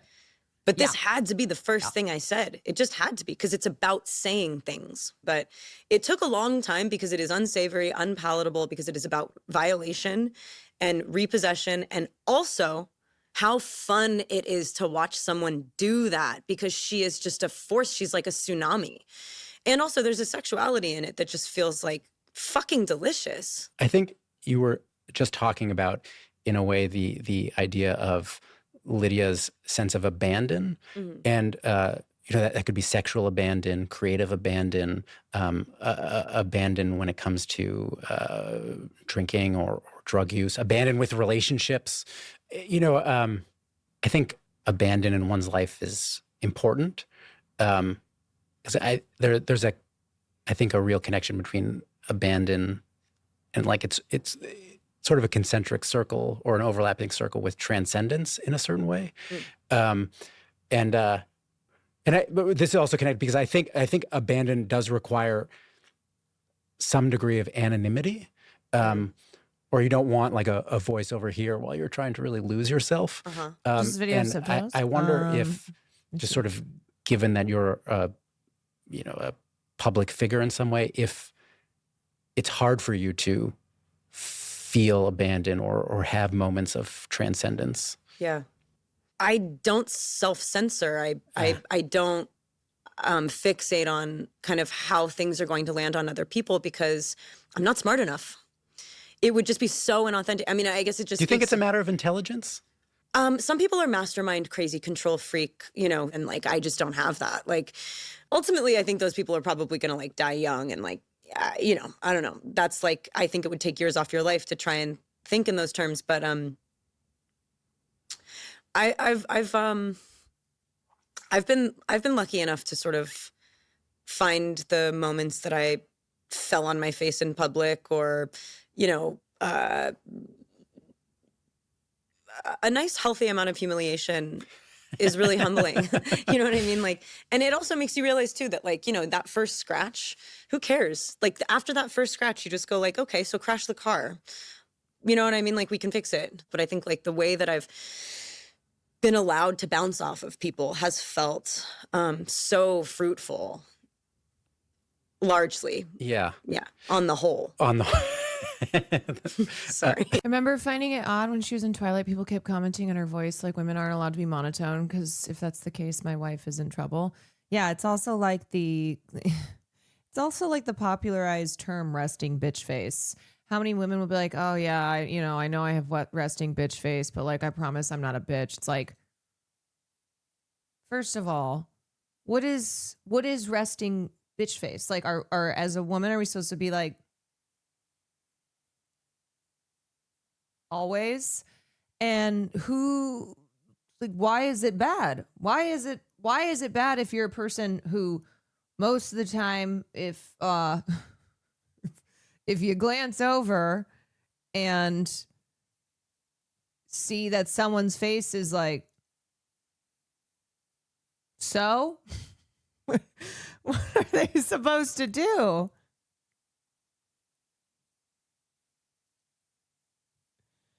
You think that this is better? Do you think this is better to just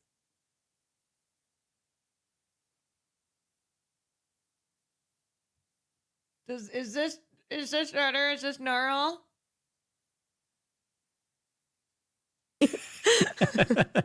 But the the way that people who don't know you have a relationship with you. They make horror movies with this as the it's a horror very element. rare mode of human existence.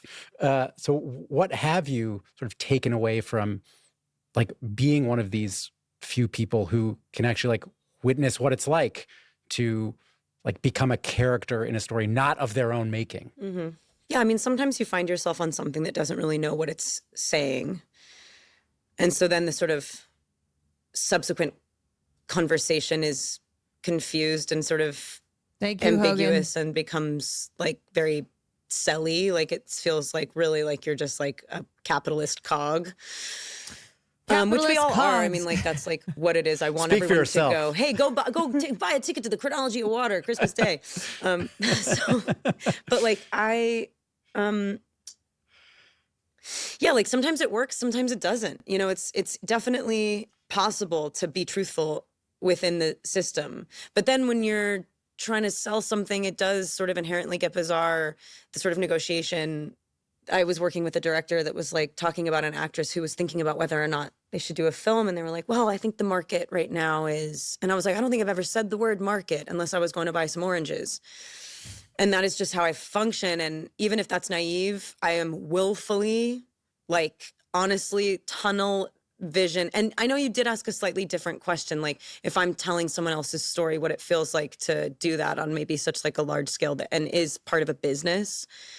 Maybe was that your question? I think you should just let it rip. Just go okay. with where you were going. Yeah, you're like, not at all. But yeah, I don't know.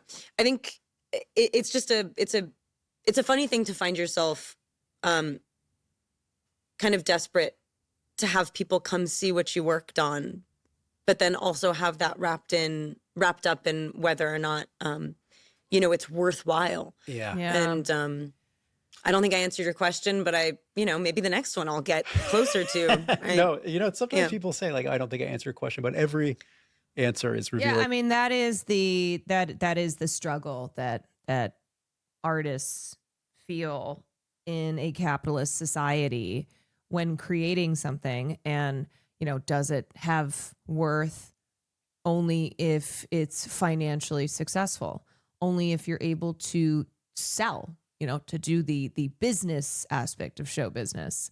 And it's a very difficult thing to reckon that with authentic creativity of, not wanting to worry about, not wanting any determinations about your art to be made on any type of scalable success in its own way, like any type of like measurable success as, oh well, this is how many seats were sold, oh this is how many $1 million it did at the box office. Kristen Stewart is literally used as an example for resting bitch face. Yeah, that her monotone voice.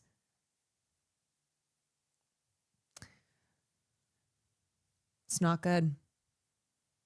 Simply not good. Kristen Stewart needs to do better. It's not the answer to the question I expected. But now I'm like so curious about what you were asking, but it's okay, we can move on. No, I was just asking, it's like, at some point you became a character in the tabloids. Right. And I was curious about what do you learn from like seeing this character Kristen Stewart out in the world, in that world specifically? Oh, interesting. And it's not you. It's this character, Kristen Stewart, that has been created. Yeah, but I know, but like, what is that? Sometimes it is. True, I said it like, I know you. I don't know you. Maybe it was you. But you do know me now, and that belongs to you. And you can think anything about me that you want. Do you know what I mean? Like, I have given you those details. It's like when I guess the part that if I've ever been frustrated, it's because, they get the wrong information, or you sort of go like, that's not who I think I am. But then you go like, who you think you are has nothing to do with what other people think you are. And so like, no one's wrong, Yeah. And that's the relinquishing of control that I'm talking about. It's like, you really just like, you must slide or else it's not about not being smart enough to control it. It's that it's not possible. Right. So it would just be an exercise in futility if you tried. Exactly. Yeah. Just you said something a second ago about sort of like the connection between like the thing you're making and sort of what it means to you. And this, I'm just going to go on a slight little tangent right now because that's where it's just something that popped up to my mind. If you're allowed to go on tangents, what anyone thinks about me is simply none of my business. Well, now we're hanging out, so we're going to be like off in the ether, and they're going to be like, "We've been talking for an hour and a half. You're done. Go." But I've always been fixated on Crying Wolf, thank you for the Brando's resub. Tough Guy, thank you for the tier 1. Himself? Throughout his life, yes. Oh the answer, yes, I have been. But it's particularly his performance as Superman's dad in the first Superman film. Your people where, tell her he people. Has to say I'll the text word her right now. Krypton in that movie. The planet where Superman is from. And I've never seen this. Does he like not say it? Is he like Krypton? You are the only survivor of the planet Krypton. That's exactly how he says it. He says Krypton. God, Krypton. I know because he can't commit to Krypton. He can't. I can picture this. I've never seen the movie. He says Krypton, though. And everyone else in the movie says Krypton. And I'm sure at some point somebody's like, Marlon, it's actually pronounced Krypton. And then I brought this up. Poor male actors. God, it must just be so painful. It must have been hard to be Marlon Brando. But I brought this up in sort of a similar context with Sean Penn, because he knew Marlon Brando, and I was like, oh, it's just weird that Brando wouldn't do that. Like, what was going on? And he suggested that actually not pronouncing Krypton correctly was Brando's way of sort of retaining some part of himself, even though he was doing this sellout movie. It's like, oh, I can take your money, but I'm not giving you my soul. Mm-hmm. And I thought, oh, that probably is what was going on. Like, he had to hold on to some little measure of artistic independence, even though he knew he was doing this thing that was kind of like, it was a paycheck job. Yeah. Have you had similar experiences, or does that resonate with you at all? That has kickstarted so many. Oh, good. We're in it now, Kristen. Yeah.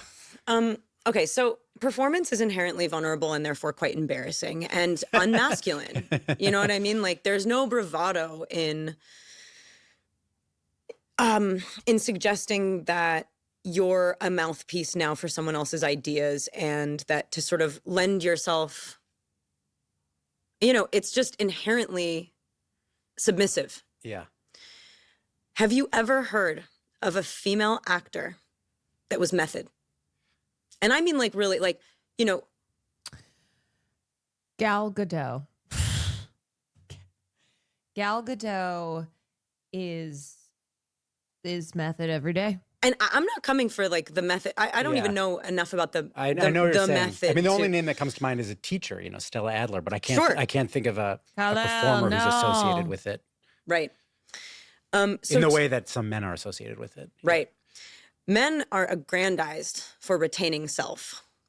That was like, he's been really like, he sounds like a hero, doesn't he? Yeah. If a woman did that, it would be really, and I don't want to say this like black and white, like for sure I know that there would be this difference, but I truly believe from a very insider's perspective that if you have to do 50 push-ups before your close-up, or if you refuse to sort of say a word a certain way, or if you can't sit down in an interview and not kind of like repossess and belittle every question, especially if asked by a woman, to you, the movie star. I mean, like Brando, like I'm not coming for him. Incredible performer. Kristen Stewart is canceling Marlon Brando. There's a kind of like really common act that happens before the acting happens sometimes on set. not only does it waste time, it draws attention, it siphons. And look, I get it, sort of makes, if it makes everyone stand at attention and sort of, if you can protrude out of the vulnerability a little bit and you can sort of feel like, you know, a gorilla pounding their chest before they cry on camera, it's a little less embarrassing to see. And also it makes it seem like it's a magic trick. It makes it seem like it's so impossible to do what you're doing that nobody else could do it. Also maybe a form of control. Yeah. And so I Yeah. think maybe the Krypton Little thing ego. is, you know, it, Just say let me it, think. Queen. Let me think of a way to kind of sum this up so I don't like totally ruin this point. It's so defensive, you know. Yeah, It's yeah. like I had a recent conversation that will, you know, speak to this and maybe finish the point. I asked a fellow actor, "Have you ever met a female actor that was like method and needed to sort of scream and, you know, do a whole thing where?" As soon as I said the word male actor, female actor, he got like so defensive. And he's like one of my best friends. The reaction was so kind of like, do not mention the elephant in the room. And he goes, oh, actresses are crazy. And I was like, now I'm crazy. And then I was like, wait, but really answer the That was question. his answer? That was his response? Yeah, Actresses are crazy. absolutely. Yeah. And then I was like, hold on a second. You just called me crazy. Oh, And I was no. like, cool. So now we're just doing the typical thing where the girl is crazy and you didn't even listen to anything I said because I said the word male, female actor. Yeah, I mean, look, this is something I've talked about a lot on my stream, is the permission that is given to men to be, you know, as long as they're great men and as long as it is seen as in service of that greatness, but to be terrible, to be the tortured artist that is not permissible for women. We know what happens when a woman is deemed difficult. It's a death sentence. And usually her being difficult is not like physically abusing people on set. It's not, you know, showing up drunk and ripping things apart. It's usually that she said something in an interview that the director didn't like, or that she was like, just behaving in ways that are unbecoming of what is allowed and what is allowed for women. Yeah, the Katherine Heigl effect. Yeah, I mean, we know difficult often in Hollywood, and it's not like there aren't bad women. Don't get me wrong. It's not like there aren't bad women. But often the word difficult is synonymous with a woman who is standing up for herself, who's fighting for who's fighting for equal payment with her male peers, who is speaking out in a way that men don't like. You know? And so there's absolutely a difference here in what is permissible for men versus what is permissible for women. Somehow Jared Leto still has a career. Somehow a lot of these men still have a career. I mean, how many stories do you hear of like, oh, this great writer or actor or director, and yes, he was an alcoholic who would, you know, scream at people and throw chairs, and yes, he was abusive in so many ways, and blah blah blah blah blah. All of these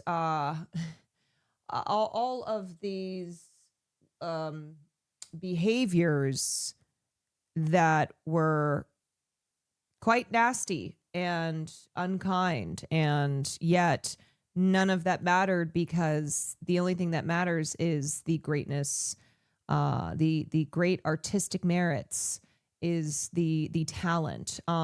It's the attitudes of why, like, people don't want men to face consequences when their abusive behavior is found out, because of viewing their, you know, what they have contributed culturally, what they possess as far as talent, as being the most important thing. Johnny Depp was straight up fighting people on set. Yeah.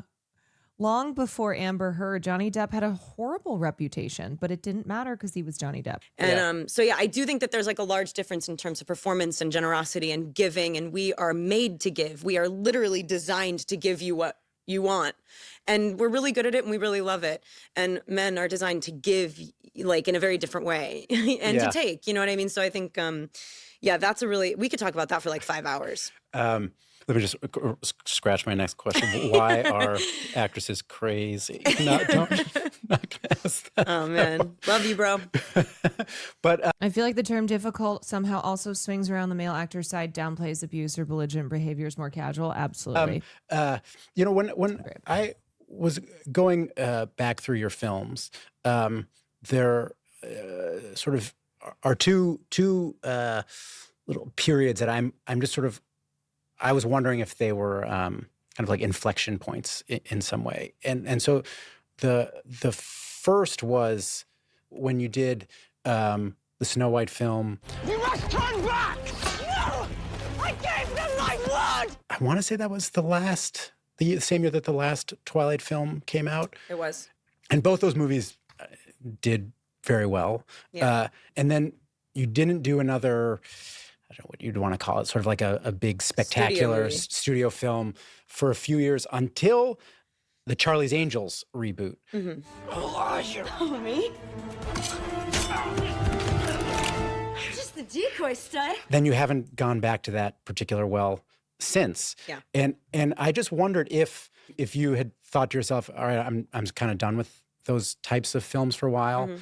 And then did you make a decision like with Charlie's Angels, I'm going to try again, and that ended up not feeling right and you haven't done it since? Yeah. I wanted to help Liz Banks do her thing. The director of the Charlie's Angels. Yeah, film, she directed Charlie's. And, you know, I guess I was maybe feeling a little bit hopeful and optimistic. But I really just don't, I don't believe, How come do you think men have this past? Is it because they need these men impulses for making?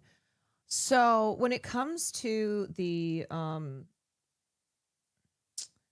it comes to kind of the perception of the male tortured artists, the troubled genius, that troubled nature, that you know, however it manifests itself in addiction, in being abusive, in being quite difficult, is seen as necessary, as an essential part of a man's creative genius, whereas for women, it's dismissed. It's seen as out of line with how women are societally expected to behave. It's not seen as essential to their genius. It's seen as, it's seen in like a pathological way and treated as such. But yeah, this just has to do with gender biases, norms, power dynamics, just how things go with how we view men, and the construction of maleness versus women. Spiritually and philosophically disagree with the sort of committee process, you know. I think a movie comes from someone's singularity and their perspective and their soul, and I hate signing on to something and seeing something with potential life be destroyed. And just, you know, I'm not saying that Charlie's Angels was destroyed. It's more the day-to-day. I like that movie. I don't think it's impossible to make a film that speaks to people, that's valuable, that feels good, and that's worth paying for under those circumstances. But I don't have to do it. And so I don't want to. So yeah, like it's, I think as an actor, I don't feel the need to feed the machine anymore. And when I was younger, I was kind of jealous, I was kind of greedy. I was like, maybe I could make that work. Maybe that'll be fun. But it just wasn't. Like I want to play, you know what I mean? It's like, I don't want to not get invited to the party, but then you go to the party and you're like, this party sucks. Most of the people who encounter this conversation will not have experience of what it's like to be on a movie set. So when you refer to like the day-to-day of that sucks, like what does that mean? Like what happens that you're like, this is not what I want to be doing? Sure. Test screenings, like literal on paper numbered equations that tell you whether or not a joke is funny. 10 people who are over the age of 50 and male weighing in on what my queer character's hair should look like. Completely sucking the colloquialism, like anything that makes anything specific. You go, ooh, that's not going to relate. You know what I mean? It just, and so it's like, day to day, you watch something with kind of detail and color become really gray. And it's dispiriting. It's dispiriting. Yeah, it's demoralizing. And it's also entirely misogynistic and chauvinistic. And it's like just not the realm that really creates an environment for me to want to be vulnerable in. And that's like my whole job as an actor. It's why guys get embarrassed about being embarrassed. You know what I mean? So my job is to be embarrassed, but to feel safe doing it. And so in environments like that, with people like that, I don't feel safe, nor should I. Yeah. And, where I was going originally with that question was maybe like an overly literal interpretation of your use of the word greedy. But I energetically, I don't mean like. Is there Sempra, thank you. Has there ever been an aspect of like, well, it's hard to say no when somebody's offering you millions of dollars to do something? I mean, I'll just be like fully transparent. Yeah. I was such a little guy when I made Twilight. I made a lot of money. Yeah. Like I'm so unbelievably lucky. Something like that. Yes. Yeah. I've been so. How long have you been 17? A while. Lucky to not have to function from a place of like, creating security for myself, for my family. Like Twilight blew up in our faces, and the positive repercussions of that, I'm so grateful for. But I think if that never happened, I would be scraping the bottom of every barrel to never make another studio movie again and never, you know what I mean? It's like, it's the setup that I think is the most cohesive to a beautiful life. So we're not getting Twilight 6? Answered my next question a little bit, but I'll ask it regardless, and maybe there's more to say. But I was really thinking about what it means for an artist to be so young, like you were when you made the first Twilight film, and for that to go gangbusters, and then to not really have to worry about money anymore. Because I could imagine that being completely freeing. I could also imagine that, sometimes like having the wide open horizon is actually paralyzing, So how do you think that... It's interesting because you have this category of actors who at a pretty young age starred in a massive franchise, made a fucking bag, millions and millions of dollars at a very young age, and then seeing the choices that they make afterwards. You have the Daniel Radcliffes, the Elijah Woods, Kristen Stewarts, where they made so much money doing the huge franchises they were a part of that afterwards they were like, I can now just pursue exactly what I want to creatively and not be worrying about anything else. But then there's actors who it's like they've made so much money and yet continue to do studio films that are not really creatively thrilling. And I always wonder about those people, like the infinite bag chasing, where I go, for you, is it just about money? Because it's kind of hard to think that maybe it's not. when you have gotten so many bags. Now, Nicolas Cage is broke.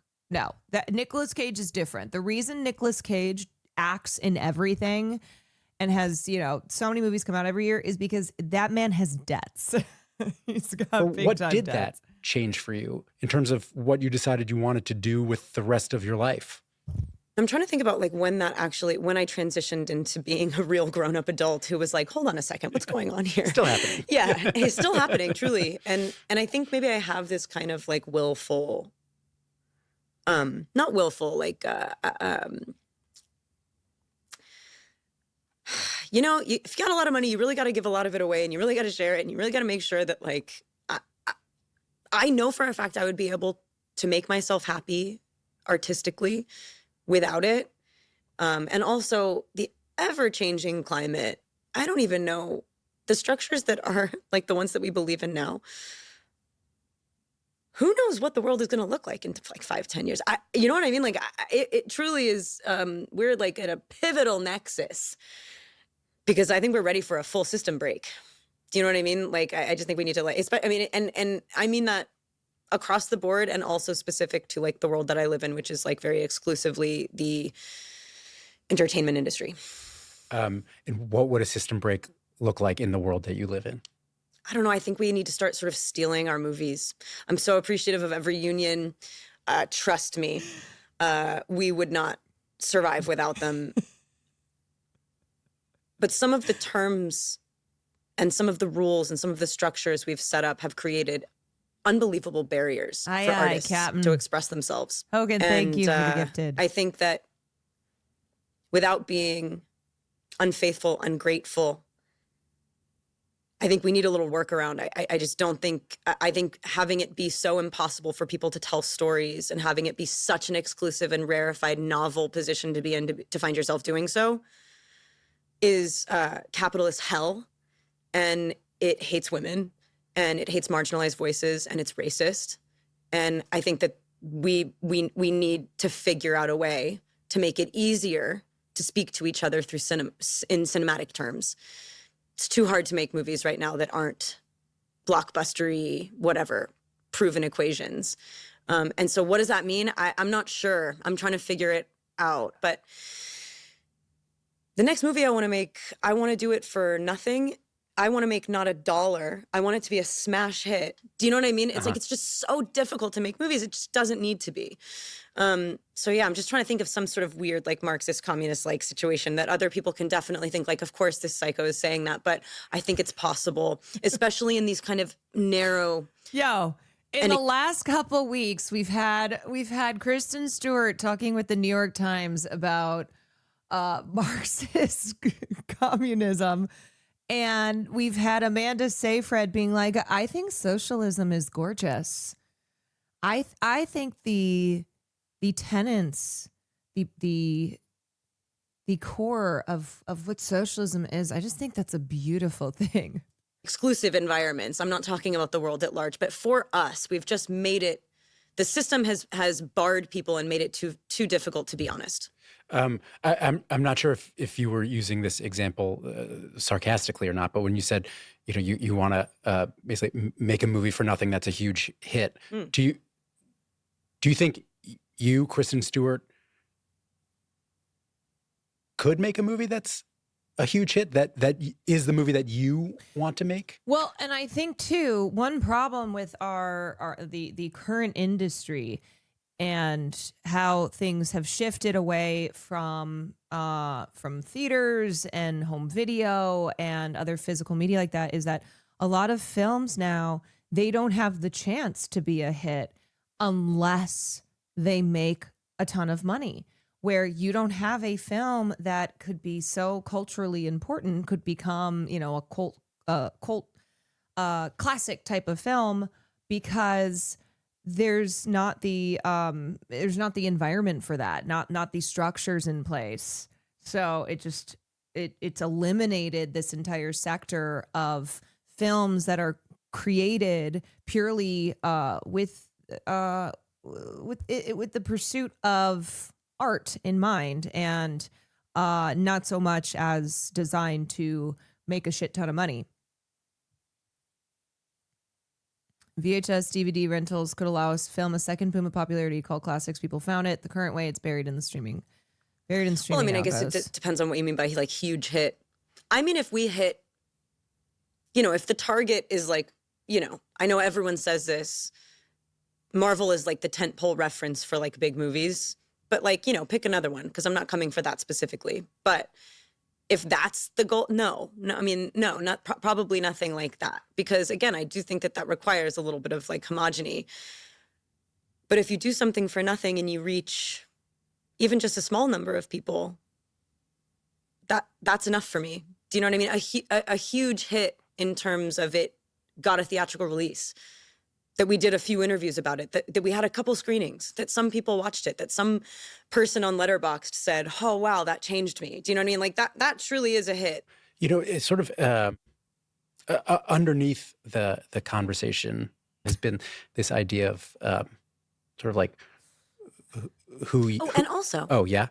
We could totally make a huge hit. Do you know what I mean? Like, I just realized that your question was like, do you think that God, I love when people in this community clock chatters. to your own devices? I and wonder to follow if you're about your sensibility. Totally, and, my yeah, sensibility. Yeah. Do I think it could land on like a large number of people? Yeah. I think that if people had the, cojones to allow one person to lead the charge and they were actually financed and supported and believed in, that people would start going to the movies again. And not just to go see like, Marvel 10. I didn't mean to imply that. I didn't have faith that you could. I'm not saying it's you. I just realized like what you Marvel asked me, and I was like, yes, Hey, you we want could to go make a see huge Marvel hit, 10? smash hit. Yeah. Barbie, dude. Which one? Barbie. Oh, So Barbie. funny. Yeah. Did you like Barbie? I love that movie. Yeah. I just want to say one thing about Barbie, which I liked Please. very much also. Sure. This is a divisive subject, yeah. Yes. Also, no one cares what I have to say about Barbie, but I want to express it anyway. That's not true. My one problem with that movie, which I enjoyed very much, I took my two daughters to go see it. They were at the time probably 6 and 8 or something like that. They're just enraptured watching it. And I thought the takeaway of this movie, even though there are things that are subversive about it and things that are sort of politically and societally and culturally critical about it, the takeaway of this movie is that Barbie dolls are cool. Yeah, I hear you. Like maybe it ironically A critique of the thing is can also still be an advertisement for the thing. Right. Yeah. Just something to I mean, think about. Look, no. Why do you think Mattel? Why do you think Mattel lent out their IP? Like 100%. I do hear you. I think, and not lent out. I mean, why? I think for a woman got to be into allowed to business make a with movie of Warner that Brothers. scale and how physical it was, like she built all the sets, she made a world to live in, and then she totally took Barbie and broke her into a million pieces. Greta Gerwig you're talking about. Yeah. Yeah. And the villains were like the Mattel executives, all of it. It's like I'm surprised that Mattel let her make that movie. I thought it was so critical of the entire notion of being sort of like put into our little packages and boxes and how like sort of like, but I hear you. At the same time, you see a big poster that Margot Robbie's on and you're like, oh my God, that is the picture of beauty. Yeah, of course you go, that is perpetuating for sure. Yeah. It's complicated because I actually completely understand what you're saying. But when I watched the movie, I was just sitting there like I was just sort of like stream crying, like just the fact that she was allowed to do it, the fact that she was allowed to make obscure jokes about Proust in a movie about Barbie, and then like weird Barbie. There was just I don't know. I love the fact of it. But I hear I did very much This isn't appreciate- gonna end up in the fucking No, things. We didn't even make a point, but Sunbun, thank you for the 38 bud. Twice was trying to lead up to like a bigger kind of like final encapsulation question about how the idea that we've kind of are talking about the story of you in various ways, but I think I might save that because we're talking again, and I know you have to split very shortly. These are always the questions at the end. Honestly, I can always feel the approach of the end of an interview where I go, and you're not doing it. This is just inherent. This happens to us all. I always go, okay, here we go. Time for the summary, or like time to imbue the whole conversation with like my imparting thoughts. Yeah, we only have so many tricks. It's hard. It's another card we're going to play every time. But I'm going to end in a different way. I was just reading a book last night by this really brilliant psychoanalyst and writer named Adam Phillips. And there was one offhand thing that he had in there that I thought that would be a good question to ask someone. Cool. And so in the book, Sorry, wait, what's the book called again? the book is called, I think it's called On Becoming, something like that. Oh, On okay, cool. Becoming, yeah. And he quotes someone else who said that the only modern question is, what is it you don't want to know about yourself? What's your answer to that question? I guess I would be really ashamed if all of this to do, working on movies, talking about them, taking pictures, putting on clothes on it, like, it's inherently self-serving, of course, but that selfishness, it's just so mutual. Like, we all want for ourselves. But I think, like, okay, philosophical question, if there's something that you don't want to know about yourself, what is it? I don't know, man. I really hate like mean people, and I really don't think I am one. Yeah, I was thinking along the same lines. Like, something you don't want to learn about yourself is like, who are people that I have potentially, without realizing, hurt, at some point in my life. But maybe. Yeah, my possible Sometimes if I'm cruelty. like feeling threatened, I can be mean. But like, God, I wish I had a bet. Do you have anything? Were you tiptoeing at the beginning of your answer to something about acknowledging a selfishness in yourself? Yeah, of course. Yeah, I Yeah. mean, I'm totally not tiptoeing. Like, definitely, like, I hope I'm not just like an egomaniac monster. Like, do you know what I mean? Like, because I think that everyone should listen to me, I think like I should be heard. I think everyone should be, but like there's not that much room. Like, it's like, but I It's guess so on a real. base level, I would need more time to think about that. But let's come back to this one too, Sure, actually. sure.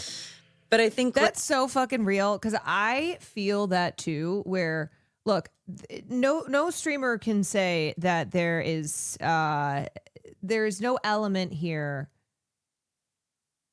that does not to a certain degree involve ego and involve like this I don't know, this kind of belief that people should hear what you have to say, or that people should consume what it is that you are putting out.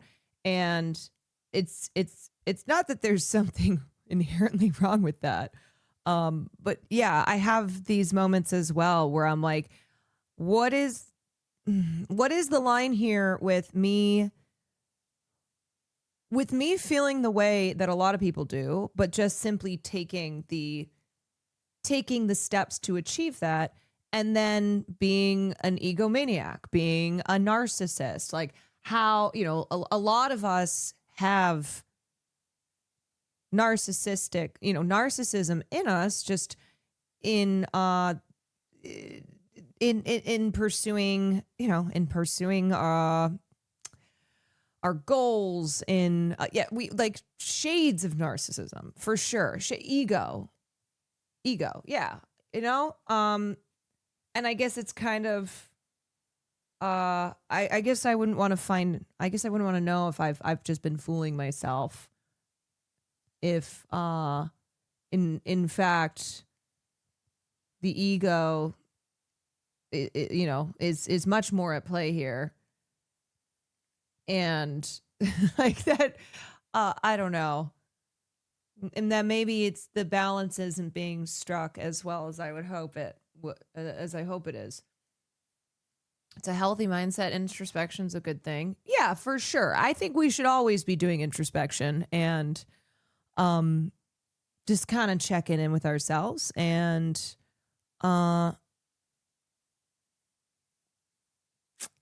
yeah, so maybe that's not, I don't know. I honestly think my answer would be, is there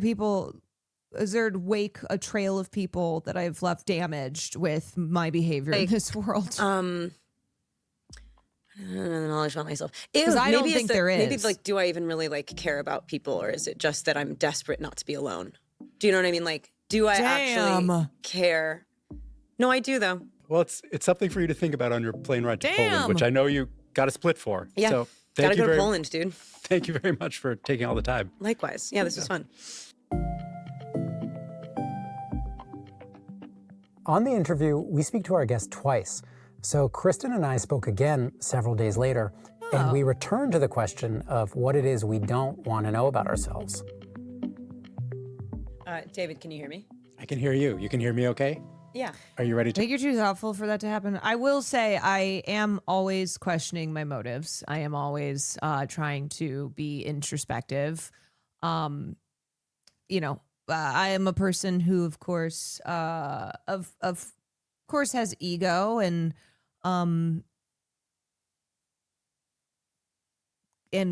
confidence, but also is filled with lots of doubt and believing that maybe I shouldn't be in this position, but not believing it enough because I don't remove myself from it. Yeah. But so you were in Poland yesterday, but now you're in London. Is that right? Yes. And how did it go showing the film in Poland? Incredible audience. You palpably understand the response that an audience has to your film when you enter the room for a Q&A. And it was a bunch of students kind of like leaning I like the red with the green toward me and not kind of slouched in their chairs with their head in their hands. Yeah, I They like were her. They her looked alive. They looked kind of on fire. the So I whole was like, vibe. okay, I think this may have gone quite well. It was a fun conversation.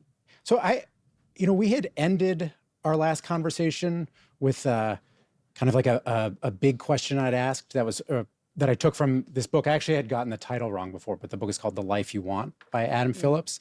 And that question was, what is it you don't want to know about yourself? Have you given any more thought to that question? Yes. And I've asked a lot of other people what their answers would be, and it is confounding. Nobody has one. Because I think there are so many ways to interpret what that means. Like, is there something that you don't want to find out? Like is there something within yourself that you're avoiding that you kind of don't want to look at? Or is it something that you really do know in the depths of yourself, but you're avoiding? I interpreted the question, I think it was the first way that you mentioned. That's like, what's the thing that you maybe don't really want to know about yourself or don't want to have to confront? Right. Something that you do know that you wish you didn't. Kinda. Oh. Yeah. Do you have an answer to this? Do people turn this around on you? I did come up with answers because I was Or something that other people think I of was you. thinking about it also. And do I feel comfortable getting into those answers? I mean, you can kind of give me a quickie. Okay. Just for conversation's sake. I'm curious. Like, it seems like you thought about it, but it's probably not hard to say, but you don't have to, definitely. I mean, this is about me. She just flipped the Yeah, interview. when the interviewee becomes the they're both embarrassing. interviewer. So I'm just going to say them. I'll say them quickly. But the first one is embarrassing because it really is it just is such a cliche. But the first one is why did I not have the guts to try and be like an actual artist earlier in my life? And then the second one is there's sometimes a almost like a feeling of disdain that I can have for my Totally not Arcturus or whatever the fuck your name is. Just so you know, you speaking in English or French doesn't change the fact that you are being disruptive and that you are asking these questions in a way that tells me that maybe your intentions aren't so pure here. Okay, I can read what you're saying in both English and French, and you're being annoying. You're being annoying. You keep incessantly insisting that you are owed answers to questions you're asking me that have nothing to do with the conversation here. Actually, it does in the way that I think you're being misogynistic in trying to understand what's up with women's vocal fry because it ruins their femininity. So you're not fooling me Just wanted to let you know. Okay. My body or my physical appearance, and I'm like, I don't know what that's really about. So those would be my two answers. There you go. Right. Like you wish you didn't like judge yourself from other, because honestly, that's like, because that, you were not born with that. That's like a weird, insane thing that you caught out there, like a disease, you know? And trust me, that's like, we're all with you. I'm with you. Like, like there are times where I'm like, God, can't you have an easier energy? Like, I wish there were things, but then it's like, is this question about changing yourself, or is it like something you really don't want to know? Because like, if I didn't know that sometimes I made people feel awkward, maybe I just wouldn't feel awkward about making people feel awkward. You know what I mean? It's like, totally. And I can tell you, you're a cutie pie, so that's a crock of shit. Can we, someone clip that and put it on social immediately? All right, let's move on to my next idea for this part of the interview. But I was watching another interview you did recently where about the film, and at the end the interviewer asked you for a kind of like a cultural recommendation that you would give for Hollywood, and you mentioned a film by Barbara Hammer called Multiple Orgasm, which then I went and watched. It sparked a lot. But can just quickly, for people who aren't familiar with that work, can you explain what it is? It's like it's an impressionistic experimental short film by a woman who's like just astoundingly prolific. But I saw that movie and was so shocked because there's a sequence in my film that is very similar. And I was like, oh my God, we saw the same thing and we said it kind of similarly. And it just felt really great. And so I thought maybe people should see that movie. And it's very confronting because it's like pretty graphic in terms of. Yeah, I need to say, I think you sort of buried the lead a little bit. I mean, the film it's interspersing of close-up images of a woman masturbating, interspersed with images of sort of natural scenery. It's relating the female body to like organic material that feels, it's very George O'Keeffe. It's just like a little experimental movie that maybe not everyone has seen. And so I thought maybe it was an important thing to pass on. The unabashed nature of it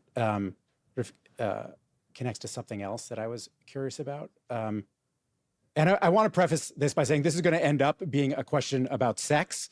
And if there's, all right, you're nodding, because I was going to say if there's any part where you're like, I really would rather not talk about that, you just give me the sign and I'll move on. But But so the fact that you sort of recommended or that Barbara Hammer film, or it had been kind of in your mind, combined with the sexual forthrightness of your movie, and then also, this is part of what I was thinking about, also the fact that you made last year the film Love Lies Bleeding, which I kind of thought of in some ways as like a statement film. And that film has so much to do with sort of queer eroticism. All of these things in conjunction made me wonder if there are things that sort of like you've realized about sex, or I'm just gonna say, if I were interviewing Kristen Stewart and asking her the question, right, and using the words queer eroticism, and then she starts taking her jacket off. I know she's just taking her jacket off. I would feel so intimidated. I would feel like it was just very funny. It's just very funny, the side by side here. Or learned about sex, or just rolling up her sleeves as I say the words queer eroticism. Explore in your work more recently. If there's anything that I've learned, I think. Yeah, I love watching things that don't feel performative, that do feel inhabited and kind of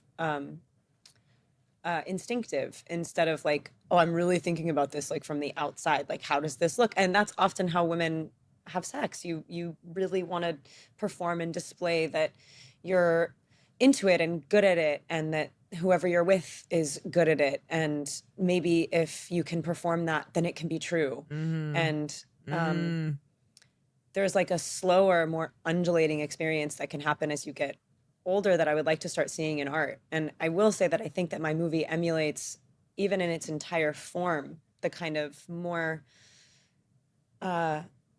pleasantly frustrating, longer experience of a success story, which is potentially also related to climax. And you plateau into a sort of contentment after a lot of false victories and false starts, and then you achieve something that feels like self-earned, even if accompanied. And I think like I've seen a lot of sex scenes that are titillating and a lot of sex scenes that are, exterior. I never really again want to stand in a room and watch two people fucking. I've just like my whole life, that's just our whole lives. And it's nice to get an odd angle of it. Just hearing you talk, it's clear that your mind moves very quickly. She's talking about like the eroticism of her film versus how oftentimes sex being performative and the depictions of sex being not really how it actually occurs, and just kind of looking at it from a different angle, not just having sex be depicted in this perfect performance. I know, you're like, what are you saying? You're so disjointed. Made of stardust. I don't mean it critically at all. But I assume there must be times in your professional life and your personal life when you sort of need to slow down. Are there ways you consciously do that? I mean, like I do normal stuff, like I cook soup and hang out with my family. I go home. There's a line in the movie and in the book that's like in water, like in books, you can leave your life. I read a lot. I thought you were going to say smoke weed. I smoke a lot of weed, but I shouldn't, because I probably fucks with my circadian rhythm and I don't sleep. In the edition that I have of The Chronology of Water, there's an interview with Lydia Yuknavitch at the end of the book, and she just brings up the point. It's the interviewer, or somehow they get on the subject of drugs, and she brings up the point that we might find it culturally uncomfortable to admit, but like the truth is that a lot of art has basically come out of drugs and alcohol. Have you ever been sort of inspired by drug use or drinking, or what's your hell yeah response to that? Man, have you ever gotten really high and written something that you were like, this is the greatest thing that anyone has ever written? I've like had I definitely have had to self-soothe in different ways as I've gotten older, because I'm like kind of I've had social insecurities that within like my particular profession have just not been fun to navigate. And so, but in terms of art making, like in terms of thinking, I work best in the morning. I work best at 6 o'clock in the morning, like completely clear-headed. I romanticize so much like Bukowski sitting there with a big old bottle of wine and like writing his best poems. I do not have that. I text people I shouldn't text when I do that. You know what I mean? You were talking about Abandon the last time we were talking too, like how it's fun to watch her kind of fall down these holes in order to find something new, in order to kind of break through, to kind of like just like crack a certain encapsulating crust.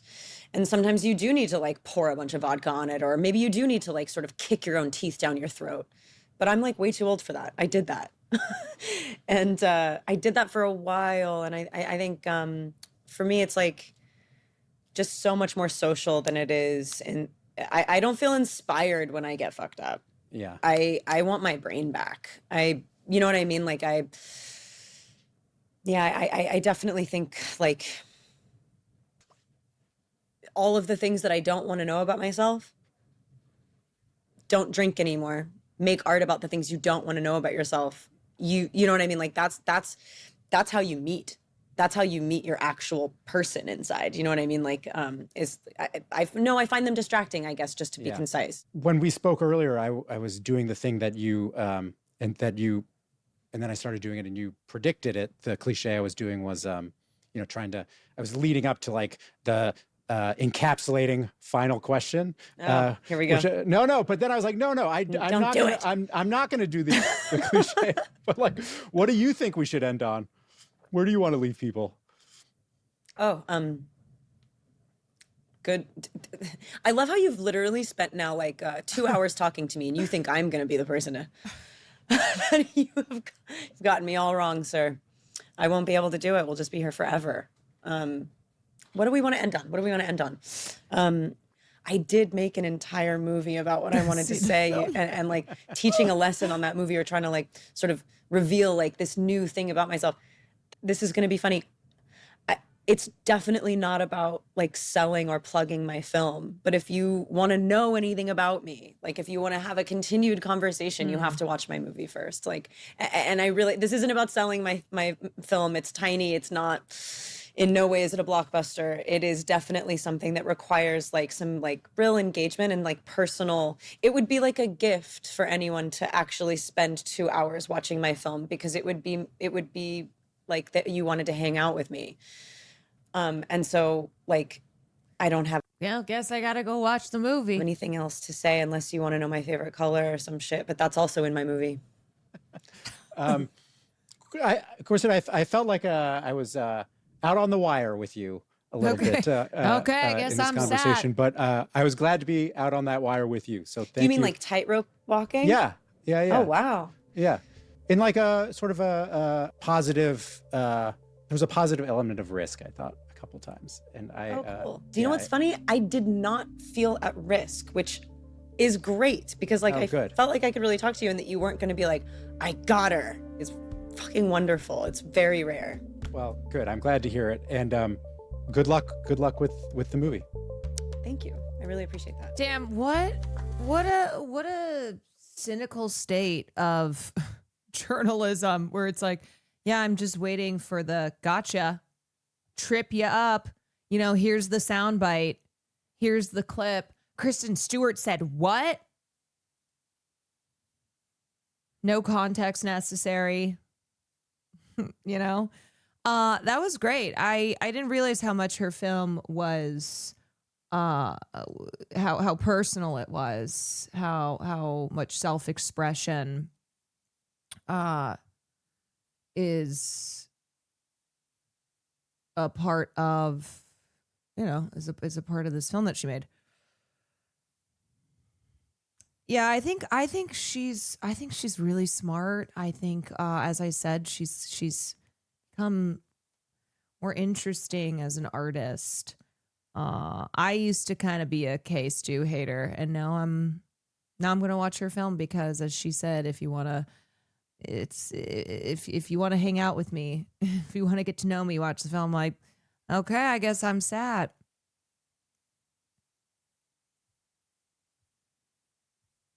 That was a really great interview. Didn't think I'd watch all of it, and I'm studying journalism. There you go.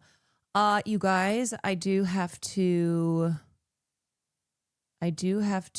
rock and roll. I got to get out of here. So a short little stream, but still managed to make it. And I will be flying out tonight.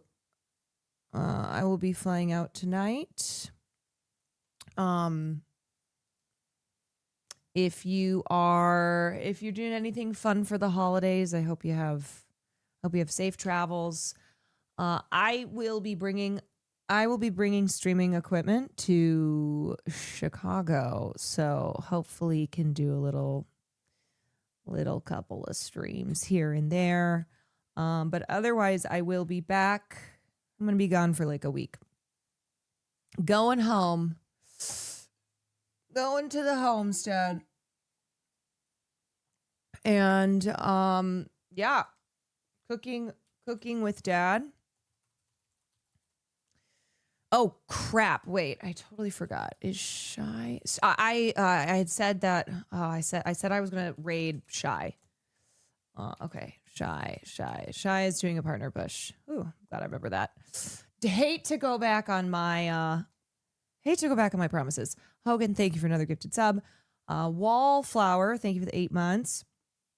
All right, y'all. So, safe travels. Enjoy this holiday season. I will see you next time from Chicago. We'll be with the fam. Go Bears, da Bears. Yeah, you know I'll be watching the Bears on Sunday. Please enable rewind. Okay, I say I don't really know what that is, but we'll figure it out. Amsterdam Kaya guy, thank you for the 6 months. All right, later Gators. Oh, Shy is doing a partner push, so please go support him. I have so many links right now I can't even find. Oh, also, Katie has pinned fill out the census and thank you for forms here. So there's forms there. There's forms there that you can fill out. Is this raid sending? I don't know. There's too many links. Where I go see.